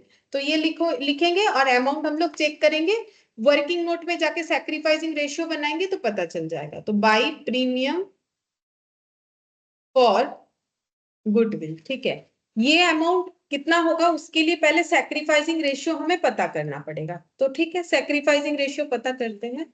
और इसमें भी मैंने तुम लोग को एक रूल्स बताया था, अगर क्वेश्चन हमें ये ना बताए कि नया रेशियो क्या है, या फिर ये ना बताए कि नए पार्टनर आने के बाद sacrificing ratio sorry old partner कैसे अपना प्रॉफिट शेयर करेंगे, उस केस में हम लोग पुराने प्रोसेस पे ही लगा देते हैं। तो उसमें सैक्रिफाइसिंग रेशियो और जो ओल्ड पीएसआर है वो हमारा बराबर होता है। ठीक है, तो यहाँ पर बिना कैलकुलेट किए ही हम लोग बोल सकते हैं सैक्रिफाइसिंग रेशियो कितना होना चाहिए, 3:2। हम एक बार चेक करवा देते हैं, ये देखो 3/5 माइनस 12/25, चेक करके देखो 3:2 ही आएगा। लेकिन इसमें नहीं करना है, मैंने नोट्स लिखवा दिया था। ठीक है, टाइम बचेगा तुम लोगों का। तो यहाँ पर कितना हो गया 6 और यहाँ पर -12 कितना हो गया, -6/25। ये ओल्ड है ये न्यू है। ठीक है, तो इनका क्या हुआ, इनका तो सैक्रिफाइस, ओ अच्छा मैंने 6 लिख दिया है गलती से, 15 हो जाएगा। तो ये कितना हो गया 3। तो ये क्या हुआ सैक्रिफाइस, क्योंकि देखो ये वैल्यू बड़ा है, ये ओल्ड वाला था तो पहले ज्यादा मिल रहा था, अभी कम मिल रहा है। 2/5 माइनस 8/25, 10 माइनस 8 कितना हो गया 2/25। तो ये भी सैक्रिफाइस है क्योंकि देखो ये ओल्ड था ये न्यू था, ये डेटा ज्यादा था। अब इसका रेशियो निकालो, कितना आया, वही 3:2। तो वही मैंने बोला कि अगर हम लोग ये एजम्पशन के साथ न्यू रेशियो निकालते हैं कि ओल्ड पार्टनर पहले जैसे शेयर करते थे आज भी वैसा ही शेयर करेंगे, तो ओल्ड रेशियो इक्वल टू क्या होगा, ओल्ड पीएसआर इक्वल टू क्या हो जाएगा, सैक्रिफाइसिंग रेशियो। तो बिना कैलकुलेट किए कर सकते, ये मैंने प्रीवियस क्लास में बोला है जब हम लोग रेशियोज थोड़ा थोड़ा सीख रहे थे वहां पर, ठीक है। तो 3:2 में हमें गुडविल के पैसे को डिस्ट्रीब्यूट करना है, कितना है वो 10,000, ठीक है। तो 3:2 करने से यहाँ पर अमाउंट निकाल लेते हैं। 10,000 को अगर 3:2 में डिस्ट्रीब्यूट करेंगे तो कितना आएगा, 3/5 और 2/5, हाँ 6,000 और 4,000, 6,000 ए के लिए और 4,000 बी के लिए। तो जब हम लोग एंट्री करेंगे बाय प्रीमियम फॉर गुडविल, तो एक्चुअली हमारा एंट्री क्या होगा, premium for goodwill account debit to A's capital to B's capital. तो कैपिटल अकाउंट में by premium for goodwill, A के कॉलम में 6,000, बी के कॉलम में 4,000 लिखो, जितना आया उतना ही लिख देंगे 6,000 और यहाँ पर कितना हो जाएगा 4,000, ठीक है। अच्छा, और क्या डिस्ट्रीब्यूट होगा इसके बाद, सीधा रिवैल्यूएशन बोला था, चलो रिवैल्यूएशन का डिस्ट्रीब्यूट करते हैं। रिवैल्यूएशन में पहली बार क्या आया था, प्रॉफिट, कितना आया था 23,400 और 15,600। तो कैसे लिखोगे, तो रिवैल्यूएशन का एंट्री पढ़ के देखो ना क्या लिखा हुआ है, revaluation account debit to A's capital to B's capital. वो तो मैंने बार बार नहीं लिखने के लिए एक ऊपर जो है कॉमन पॉइंट लिख दिया, to profit on revaluation transfer to partners capital. तो बात तो वही हुआ ना, to A's capital to B's capital. तो एस कैपिटल बीस कैपिटल में क्या लिखेंगे, बाय मेमोरेंडम रिवैल्यूएशन, ठीक है, by memorandum revaluation, by side में जाएगा मेमो रिवैल्यूएशन, क्योंकि इतना बड़ा जगह नहीं हो रहा है तो मैंने मेमो रिवैल्यूएशन लिख दिया। यहाँ पर कितना आया था 23,400, हाइफन दे के प्रॉफिट लिखते, तो वैसे भी इधर है तो प्रॉफिट ही होता है। और एक आया हम लोग का 15,600। और क्योंकि मेमो रिवैल्यूएशन किया तो दोबारा से रिवैल्यूएशन किया और इस वजह से हमारा लॉस आया। तो लॉस आने से देखो क्या कैसे एंट्री जनरेट हुआ था, यहाँ पर रिवैल्यूएशन अकाउंट ही है, रिवैल्यूएशन अकाउंट ये हो गया loss on revaluation debit to A's capital to B's capital to C's capital, ठीक है। तो हम लोग को क्या लिखना है, बाई सॉरी टू, हाँ लॉस, जितना जितना आया है देख देख के बस लिख दो, 18,720, 12,480, 7,800। तो 18,720, 12,480 और 7,800, ठीक है। अच्छा, क्या और कोई एडजस्टमेंट बाकी है, चलो चेक करते हैं। देखो इसका इम्पैक्ट कैपिटल अकाउंट में दे दिया, ये जो यहां से लेके यहाँ रिवैल्यूएशन प्लस मेमो रिवैल्यूएशन, ये सारी चीजों का इम्पैक्ट दे दिया और तो कुछ बचा ही नहीं। तो अब हम लोग कैपिटल अकाउंट को क्लोज कर सकते हैं। क्लोज करने से हमें क्या मिलेगा, पार्टनर का कैपिटल कितना बदल गया, ठीक है। पूरे 1 ईयर नहीं, इतने एडमिशन के पहले इनका कैपिटल जो दिख रहा था बैलेंस शीट में, अभी वो कितना दिखेगा। तो ए का पहले कैपिटल कितना था 2 लाख, उसके बाद उसको मिला रिवैल्यूएशन का प्रॉफिट मिला और जो है गुडविल का शेयर मिला, लेकिन रिवैल्यूएशन का लॉस भी लेना पड़ा। तो पूरे चीजों को बैलेंस करने के बाद देखो कितना आ रहा है, तो इधर आएगा बैलेंस, तो टू बैलेंस शीट ही लिखेंगे, इधर ही आ रहा है, चेक करके देखो। ये ज्यादा है ना, 2 लाख है इधर, 2 लाख और ये कितना होगा 2,29,400 होगा, 2,10,680, हाँ ठीक है। यहाँ पर आ जाएगा 2,29,400, 1 लाख और ये हो गया 15 और 4 19,600, मतलब 1,19,600, 1,19,600 आ रहा है इधर वाला, माइनस 12,480, देखो कितना आ रहा है 1,07,120। और सी ने कैपिटल के टूवर्ड्स लाया था 50,000, लेकिन क्योंकि मेमोरेंडम रिवैल्यूएशन हुआ तो उसको भी 7,800 का लॉस बेयर करना पड़ा, इस वजह से उसका कैपिटल का अमाउंट कम हो गया होगा। कितना बनेगा 42,200, ठीक है। तो कैपिटल अकाउंट जैसे नॉर्मल कैपिटल अकाउंट बनता है वैसे ही बनाना है, मेमोरेंडम था तो रिवैल्यूएशन का 2 बार इम्पैक्ट दिखाना है, हो गया बस। अब हम लोग बनाएंगे अपना बैलेंस शीट, बैलेंस शीट बनाने से कंप्लीट हो जाएगा। उसके लिए पहले ओल्ड बैलेंस शीट में जाएंगे और जैसा उन्होंने बनाया वैसे ही बना लेंगे। सबसे पहले क्या लिखेंगे, फ्री होल्ड प्रीमाइसेस, कितना लिखना पड़ेगा, कितना लिखोगे बोलो, सेम लिखना है, देख देख के बस सेम लिखना है, क्योंकि मेरा इम्पैक्ट कैसे आया होगा, पहले था ये देखो, पहले कितना था 2 लाख, ठीक है, फिर उसमें कितना ऐड हुआ, आई थिंक 40,000, फिर उसमें कितना लेस हुआ 40,000, तो वो कितना रहा 2 लाख, हमें तो वही रखना है, बोल ही दिया है कि बुक वैल्यू पे ही दिखना चाहिए, तो जैसा है वैसा लिखो, free hold premises 2 lakh, plant 40,000, furniture 20, office equipment 25, inventory 30, trade receivable 25, यहां से यहां तक जैसा था वैसा ही लिख देना है, एक्सेप्ट बैंक, ठीक है, क्योंकि बैंक का तो कोई रिवैल्यूएशन नहीं हुआ है, बैंक में अगर कुछ एडिशन डिलीशन हुआ है उसका इम्पैक्ट दिखाएंगे, ये सारी चीजों का रिवैल्यूएशन हुआ था लेकिन उसका इम्पैक्ट नहीं दिखाना है, मतलब जैसा है वैसा तुम लोग को लिख लेना, देख देख के बस। तो यहाँ पर free hold premises 2 lakh, plant 40,000, plant 40,000, इसके बाद था furniture 20,000, furniture 20,000, office equipment, office equipment ये हो जाएगा हम लोग का 25 था, 25 भी रहेगा। अच्छा, इन्वेंट्रीज ट्रेड रिसीवेबल 30 और 25, इन्वेंट्रीज और ट्रेड रिसीवेबल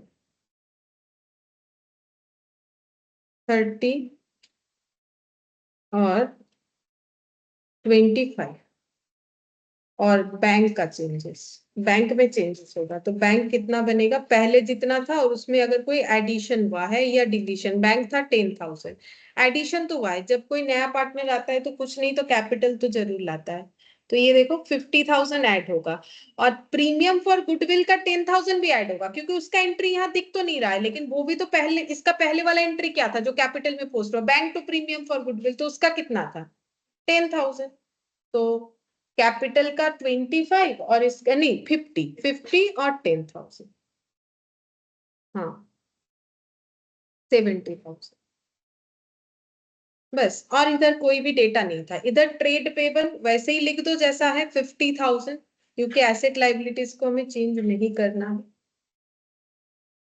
ट्रेड पेबल 50,000 और कैपिटल में 3 हो जाएगा, ABC, कहां से लिखोगे, अभी अभी कैपिटल अकाउंट बनाया वहां से देख के लिखो कितना कितना बैलेंस है, 2,10,680, 1,07,120, अपनी कॉपी से देख देख के लिख सकते हैं, 2,10,680, 1,07,120, 42,200,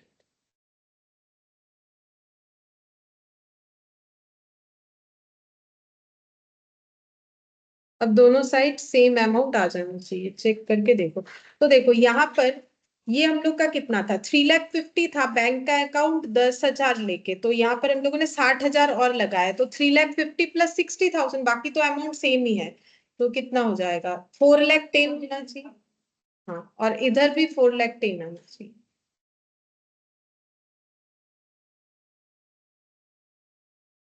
50,000 प्लस 2,10,680 आ रहा है, ठीक है, तो 4,10,000,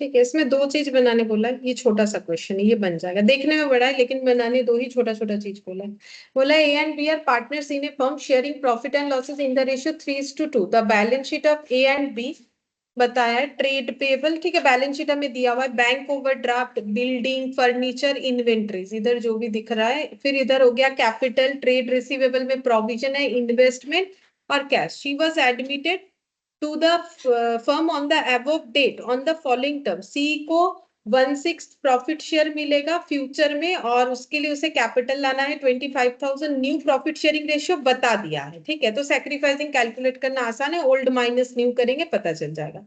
सी is unable to bring in cash for his share of goodwill, मतलब यहाँ पर bank to premium for goodwill वाला एंट्री नहीं होगा क्योंकि वो कैश नहीं ला रहा है, तो कैसे होगा। They decide to calculate goodwill on the basis of C's share in the profit and the capital contribution made by him to the firm. ये पॉइंट इंपॉर्टेंट है, बोल रहा है दे डिसाइडेड, मतलब ए और बी ने क्या डिसाइड किया कि वो गुडविल का कैलकुलेट करेंगे। कैसे बोल रहे हैं, on the basis of C's share, जो कि कितना है 1/6 in profits, and the capital contribution made by him, और कैपिटल कंट्रीब्यूशन कितना है 25,000। मतलब ये लोग बोलना चाह रहे हैं कि ये लोग ऐसा बेस बनाएंगे कि अगर सी को 1/6 प्रॉफिट चाहिए तो उसको कितना कैपिटल इंट्रोड्यूस करना पड़ेगा 25,000। बेसिस तो यही बना ना, अगर ये दोनों चीजों का बेसिस बनाना है तो 1/6 के लिए 25,000, तो इसी के बेसिस पे ये लोग गुडविल निकालेंगे, बोल रहा है। मतलब 1/6 का प्रॉफिट चाहिए तो कितना कैपिटल लाना है 25,000। अगर 1 शेयर होता है तो कितना कैपिटल होगा 25,000 इंटू 6 हो जाएगा, ठीक है। अब ये मल्टीप्लाई करने से कितना होता है देखो 1,50,000, ये कैपिटल हो जाएगा। इसका मतलब अगर सी के प्रॉफिट शेयरिंग रेशियो को बेसिस करके अगर हम लोग देखना चाहे, लेकिन ये गुडविल थोड़ी ना निकला, ये क्या निकला total capital on the basis of C's share, ठीक है। लेकिन ये जो है हिडन गुडविल का क्वेश्चन है, हम लोगों ने एक हिडन गुडविल का एग्जाम्पल जो है वो देखा था, अभी हम फिर से बता देंगे, ठीक है। इस क्वेश्चन में हो जाएगा। तो ये गुडविल नहीं निकला, अभी जो मैंने कैलकुलेशन दिखाया उससे क्या निकला, total capital of the firm on the basis of C's share of profit. C के शेयर ऑफ प्रॉफिट के बेसिस पे अगर हम लोग देखें तो टोटल कैपिटल होना चाहिए, कितना आया था 1,50,000। अब बोल रहा है लेकिन इसके बेसिस पे हमें क्या कैलकुलेट करना था गुडविल, अभी तक नहीं हुआ लेकिन, ठीक है।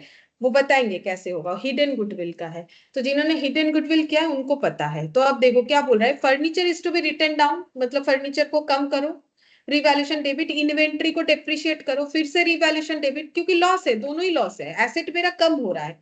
प्रोविजन बनाना है 5% जो है डेटर पे प्रोविजन, लेकिन पहले से बना हुआ है कितना 200, लेकिन मुझे बोला है कि डेटर पे 5% बनाओ, तो 35,000 पे 5% कितना होता है चेक करो कितना होगा 175।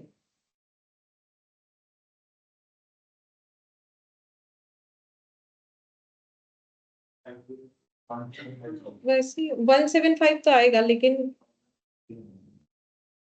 1,000, अच्छा तो ये देखो 1750 पहले से कितना बना हुआ है, तो और कितना बनाना पड़ेगा 1550, ठीक है।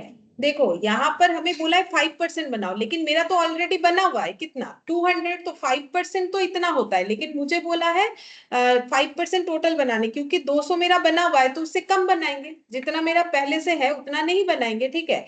तो इस बार यहाँ पर हमें अमाउंट को जो है कैलकुलेट इस तरीके से करना पड़ेगा, लेकिन है इसमें भी मेरा loss. Provision would also be made for outstanding wages, outstanding wages के लिए भी प्रोविजन बनाना है।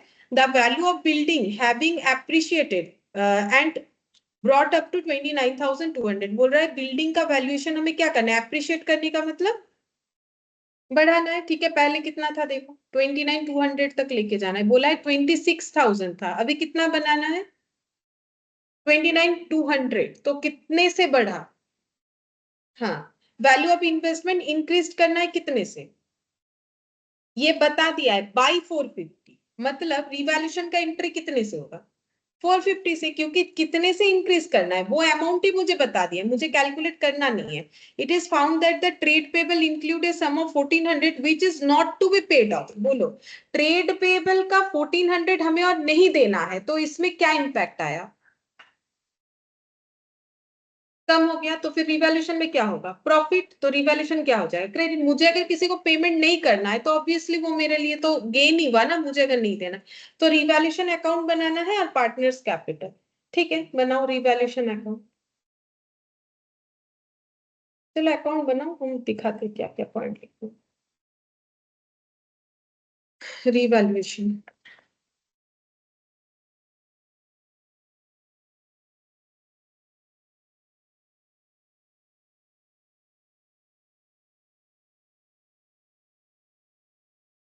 Revaluation account.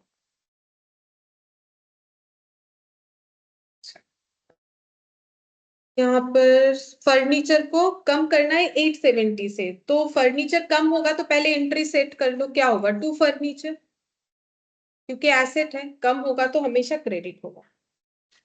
तो अगर फर्नीचर कम होगा, यहाँ मुझे अमाउंट भी बता दिया कितने से कम करना है, 870, तो मुझे माइनस माइनस करके देखना ही नहीं है, डायरेक्टली हम लिख देंगे 870, क्योंकि बाई बोला है मतलब इतने से, ठीक है।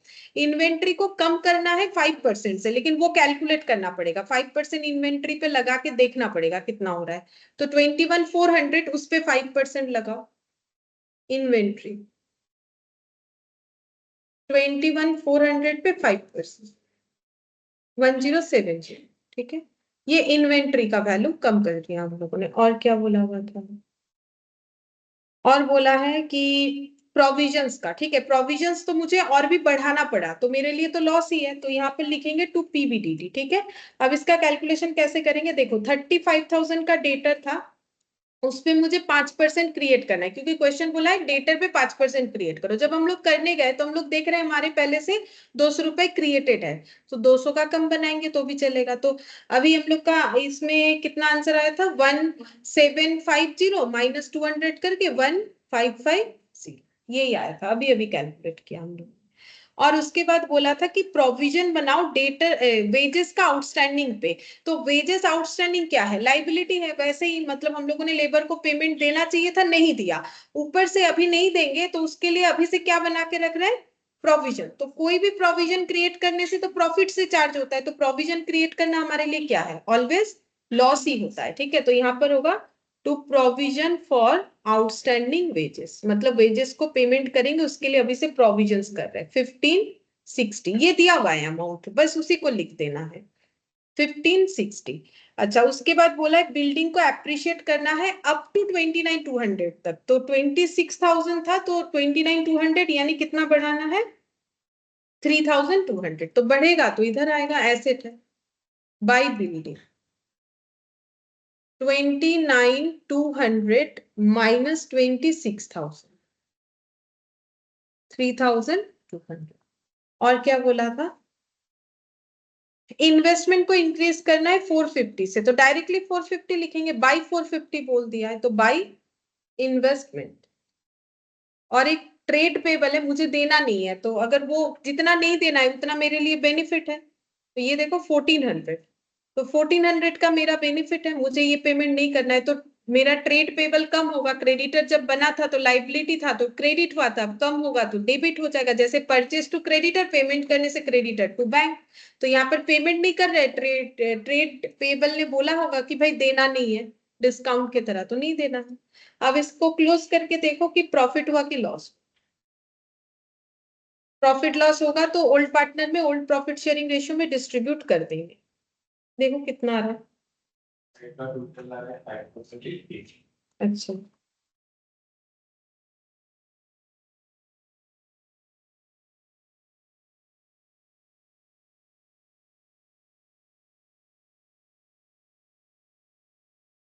इक्वल आ रहा है, ठीक है, तब मतलब कुछ प्रॉफिट भी नहीं हुआ, कुछ लॉस भी नहीं हुआ, आ सकता है ऐसा, तो दोनों साइड हम लोग का ऐसा, ठीक है, हमारा ही थोड़ा मेहनत कम हो गया, प्रॉफिट या लॉस बांटना नहीं पड़ेगा, ठीक है। ये हो गया, तो अब रिवैल्यूएशन का कोई भी इंपैक्ट कैपिटल अकाउंट में नहीं आएगा, ठीक है, क्योंकि जब तक प्रॉफिट लॉस नहीं होगा तब तक कैसे आएगा, तो पार्टनर्स कैपिटल, बस ये बनाने से ही हमारा क्वेश्चन कंप्लीट हो जाए।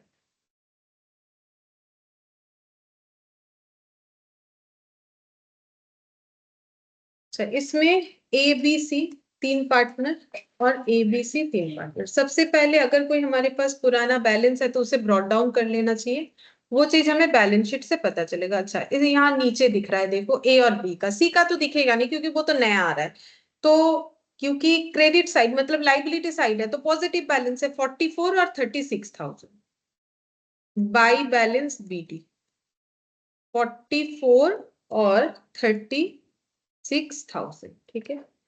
अच्छा, इसके बाद सी ने अपने पार्ट का कैपिटल लाया, वो कैश में लाया है, ठीक है, 25,000। गुडविल नहीं ला पाएगा कैश में, वो बोला है, उसका एक कैलकुलेशन हमें करना पड़ेगा। 25,000 लाया तो इसका एंट्री क्या होता है, bank account debit to C's capital, तो बाय बैंक कैपिटल इंट्रोड्यूस, ठीक है, कैपिटल का पैसा सी के कॉलम में चला जाएगा 25,000, ठीक है।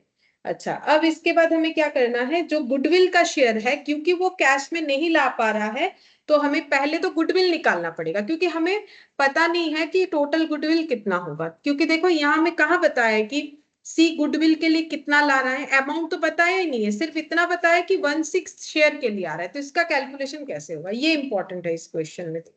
वर्किंग नोट नंबर 1, हमें एक चीज बोला गया है, इसीलिए हम लोग कर रहे हैं, बोला है C is unable to bring cash in cash for share of goodwill, और इसके वजह से इन्होंने सोचा है कि they decide to calculate goodwill on the basis of C's share in the profits. तो C's share in the profit कितना है, 1/6, ठीक है, and the capital contribution made by him to the firm, इन दोनों चीजों को यूज करके वो गुडविल कैलकुलेट करेंगे। और वो कैसे पॉसिबल है, तो यहाँ पर लिखो calculation of goodwill, calculation of goodwill. तो देखो 1/6 प्रॉफिट के लिए किसी को हम लोग बोल रहे हैं कितना पैसा लाना है, कैपिटल का 25,000। तो टोटल अगर पूरा 100% प्रॉफिट के लिए कितना फिर कैपिटल होना चाहिए, अगर सी को ही बेस मानते हैं तो फिर हम लोग का कैपिटल कितना होना चाहिए, 1,50,000। ये कैपिटल किसका दिख रहा है, ए का भी, बी का भी, सी का भी, क्योंकि होल कैपिटल यहां पर हम लोगों ने निकाला। लेकिन ये तो होना चाहिए सी के प्रॉफिट को अगर बेस करते हैं, लेकिन एक्चुअली कितना है, एक्चुअल कैपिटल, एक्चुअली कैपिटल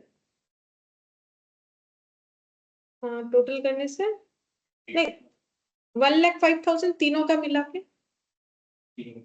हाँ तीनों का मिलाएंगे ना। Actual capital after C's admission, C के एडमिशन के बाद सिर्फ अगर कैपिटल देखे तो वो कितना होना चाहिए, कैसे निकालेंगे, देखो ए का कैपिटल पहले कितना था एडमिशन के पहले, 44,000, बी का कितना था 36,000, तो 44,000, 36,000, और सी को कितना लाने के लिए बोला इन्होंने, 25,000। तो सिर्फ कैपिटल कैपिटल का अगर हम लोग चेकिंग करें तो उसमें हमें दिख रहा है 44 प्लस 36 कितना हुआ, 80, 80 प्लस 25 कितना हो जाएगा, 1,05,000। मतलब डिफरेंस समझो, एक्चुअली कैपिटल दिखेगा लेकिन इतना, अगर हम लोग सिर्फ कैपिटल का कैलकुलेशन करते, ए का पहले से इतना था, हमें बैलेंस शीट बता रहा है, बी का पहले से इतना था, ये भी हमें बैलेंस शीट बता रहा है, सी इतना ला रहा है, वो हमें बता रहा है, तो टोटल कैपिटल प्रैक्टिकली कैलकुलेट करो तो इतना दिख रहा है। लेकिन अगर जैसा क्वेश्चन बोला है कि सी के प्रॉफिट को बेस करना है, तो वैसे करने से तो कैपिटल कितना दिखना चाहिए, 1,50,000।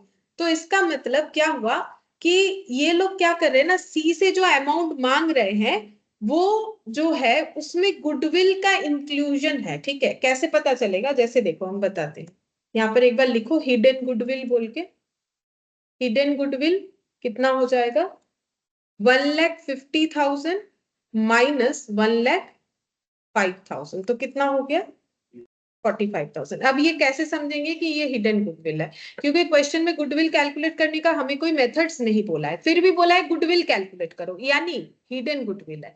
हिडन गुडविल कैसे पता चला, मतलब ये लोग जो सी से डिमांड कर रहे हैं ना 25,000, इससे इनको कम डिमांड करना चाहिए एज ए कैपिटल, नहीं तो फिर साफ साफ बोलो कि इसमें गुडविल भी इंक्लूडेड है, ठीक है। तो ये लोग क्या करें, इस बात को छुपा रहे हैं, ठीक है, कि 25,000 ज्यादा मांग रहे हैं। अगर हमारा कैपिटल जो है 1,50,000 होगा तो यहाँ भी तो 1,50,000 दिखना चाहिए, मतलब इनका कंट्रीब्यूशन कम है, मतलब ये जो बेसिस बनाए हैं उसमें सी से इन्होंने ज्यादा डिमांड कर रखा है, मतलब इसमें कैपिटल प्लस क्या भर रखा है इन्होंने, गुडविल को भी, ठीक है। जैसे कि ये प्रूफ भी हो जाएगा, तो ये इतना गुडविल है तो इसमें 1/6 लगा के देखो सी का कितना आता है, चेक करके देखो,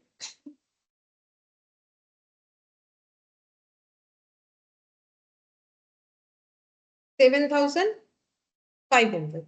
तो ये 25,000 से 7,500 लेस करो एक बार, अगर इसमें गुडविल छुपा हुआ है तो कितना कैपिटल, ओनली कैपिटल कितना होगा, 17,500, ठीक है। तो ये हो गया कैपिटल प्लस गुडविल, ठीक है, ये हो गया गुडविल, तो ओनली कैपिटल कितना आ गया 17,500। अब तुम लोग ऐसे ऐड करो 17,500 और ये हम लोग का 44,000 और 36,000, देखो तो फिर कैपिटल कितना होना चाहिए।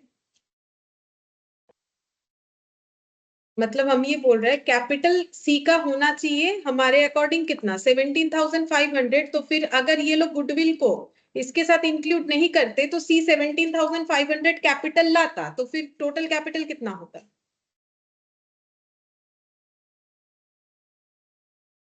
तो बोलो 97,500। अब इससे इसका गैप निकालो, कितना निकलना चाहिए, 7,500। वही तो एक्स्ट्रा होगा, माइनस करके देखो 1,05,000 से 97,500 चेक करो कितना आ रहा है। 7,500, वही तो यहाँ पर ज्यादा दिख रहा है ना। मतलब इन्होंने क्या किया है, कैपिटल के साथ गुडविल, ये चीज जो हम लोगों ने हिडन गुडविल का क्वेश्चन किया था वहां पर भी मैंने यही चीज समझाया था, डेटा अलग था। लेकिन क्वेश्चन में कैसे समझोगे कि मुझे हिडन गुडविल दिया है, क्वेश्चन में मेथड ही बोला नहीं है कि गुडविल को कैसे कैलकुलेट करना है, ना तो बोला है एवरेज मेथड, ना तो बोला है सुपर प्रॉफिट मेथड, ना तो बोला है कैपिटलाइजेशन मेथड, फिर भी बोला है गुडविल का बात, और बोला है कि प्रॉफिट के साथ इसको बराबर कर लो। तो इसका मतलब ही क्या क्वेश्चन आ गया, हिडन गुडविल। ये सब तो समझाने के लिए, करना कैसे है इस तरीके से, ठीक है। मतलब बेसिकली बोलो कैपिटल के साथ ही गुडविल को डिमांड कर लेते हैं। तो अब निकालेंगे सीज शेयर ऑफ गुडविल, अब तो निकालना ही पड़ेगा। कितना होगा, अभी जो निकाला था उतना ही, 45,000 में 16, सी का शेयर ऑफ प्रॉफिट जितना होता है उतना ही गुडविल लाना पड़ता है, कितना हुआ 7,500। अब ये कौन डिस्ट्रीब्यूट करेगा अपने अंदर, जो सैक्रिफाइसिंग पार्टनर है। अब उसके लिए फिर से हमें चेक करना पड़ेगा कि सैक्रिफाइसिंग पार्टनर कौन है, तो चलो चेक करो, ए बी और सी, ठीक है, ओल्ड और न्यू। तो ओल्ड रेशियो क्या था हम लोग का, न्यू दिख रहा है मुझे 3:1, लिख लो 3:1, मतलब 3 2 और 1 मतलब 3/6, 2/6, 1/6, ठीक है। और ओल्ड वाला कितना था ए बी का, 3:2, मतलब 3/5 और 2/5, डिफरेंस निकालो, सैक्रिफाइसिंग पता चल जाएगा, 3/5 माइनस 3/6,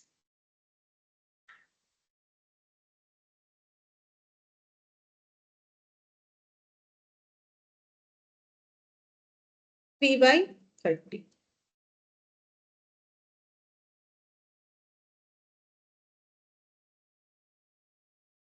2/30, ठीक है।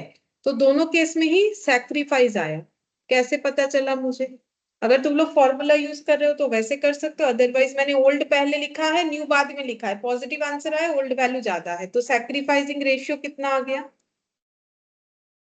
3:2, ठीक है। अगर 3:2 आ गया तो ये 7,500 कैसे डिस्ट्रीब्यूट होगा, 3/5 और 2/5। ये by chance old profit sharing ratio की तरह आ गया, लेकिन ऐसे दिया हुआ है तो हमें निकाल के देखना है जरूर, ठीक है। तो 3/5 यानी कितना हो जाएगा ए का और बी का, देखो 4,500 ए का, अच्छा, और बी का 3,000, अच्छा। अब इसका एंट्री क्या होना चाहिए, तो गुडविल का हम लोगों ने शेयर देखा। अब अगर कोई कैश नहीं ला रहा है तो bank to premium for goodwill होगा नहीं, और प्रीमियम फॉर गुडविल तो सैक्रिफाइसिंग पार्टनर होगा नहीं, तो फिर कैसे होगा, जब पैसा नहीं ला पा रहा है तो कैपिटल से एडजस्ट होगा, तो एंट्री क्या होगा, C's capital account debit to A's capital to B's capital. तो हम लोग कैपिटल अकाउंट में कैसे लिखेंगे, to A's capital to B's capital, तो टू साइड में लिखोगे, लिखो to A's capital to B's capital, ठीक है। तो ऐसे लिखेंगे टू एज कैपिटल और to C's, sorry B's capital.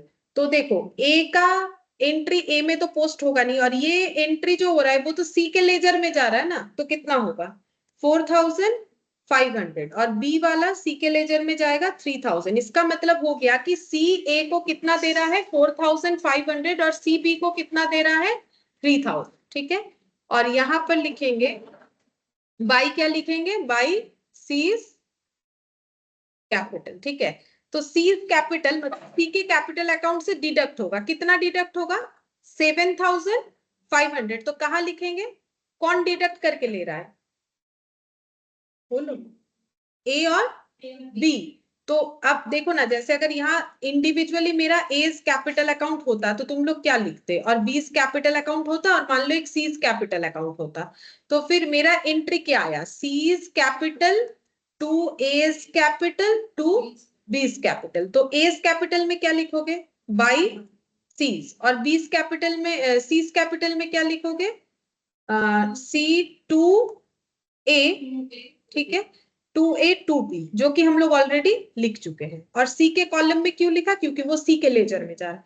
यहाँ पर क्या हो जाएगा? बाई सी, ठीक है। तो बाई सी कैपिटल बोल के ए के कॉलम में जाएगा और बी के कॉलम में, ठीक है। इस प्रोसेस में होगा। तो ए के कॉलम में कितना जाएगा? ए को जितना प्रोवाइड हो रहा है 4500, और बी के कॉलम में कितना जाएगा? 3000। बस, और कुछ नहीं था। अब इसको क्लोज कर दो।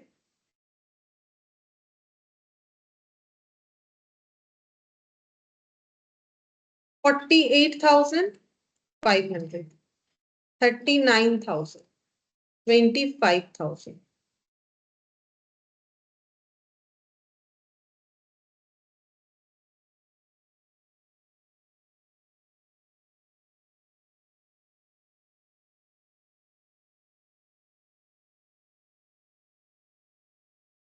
अच्छा, इनका 25,000 से 7,500 कम हो जाएगा, क्योंकि वो तो नहीं ला पाए, तो कैपिटल से डिडक्ट होगा। गुडविल का वैल्यू जो है 7,500, देखो वही इंपैक्ट आएगा। 25,000 से 7,500 लेस करो, कितना आएगा? 17,500। तो ये हो गया 17,500, बैलेंसिंग आ जाएगा ये, ठीक है। तो यहाँ पर हिडन गुडविल मेन था। इस क्वेश्चन में अगर सीखने वाला कुछ था, दैट इज हिडन गुडविल, ठीक है। बाकी तो सोल्यूशन छोटा छोटा ही है, रिवैल्यूएशन और पार्टनर्स कैपिटल।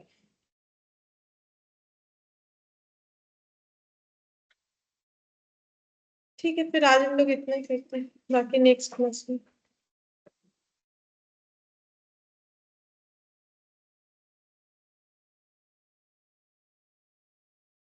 Bye ma'am.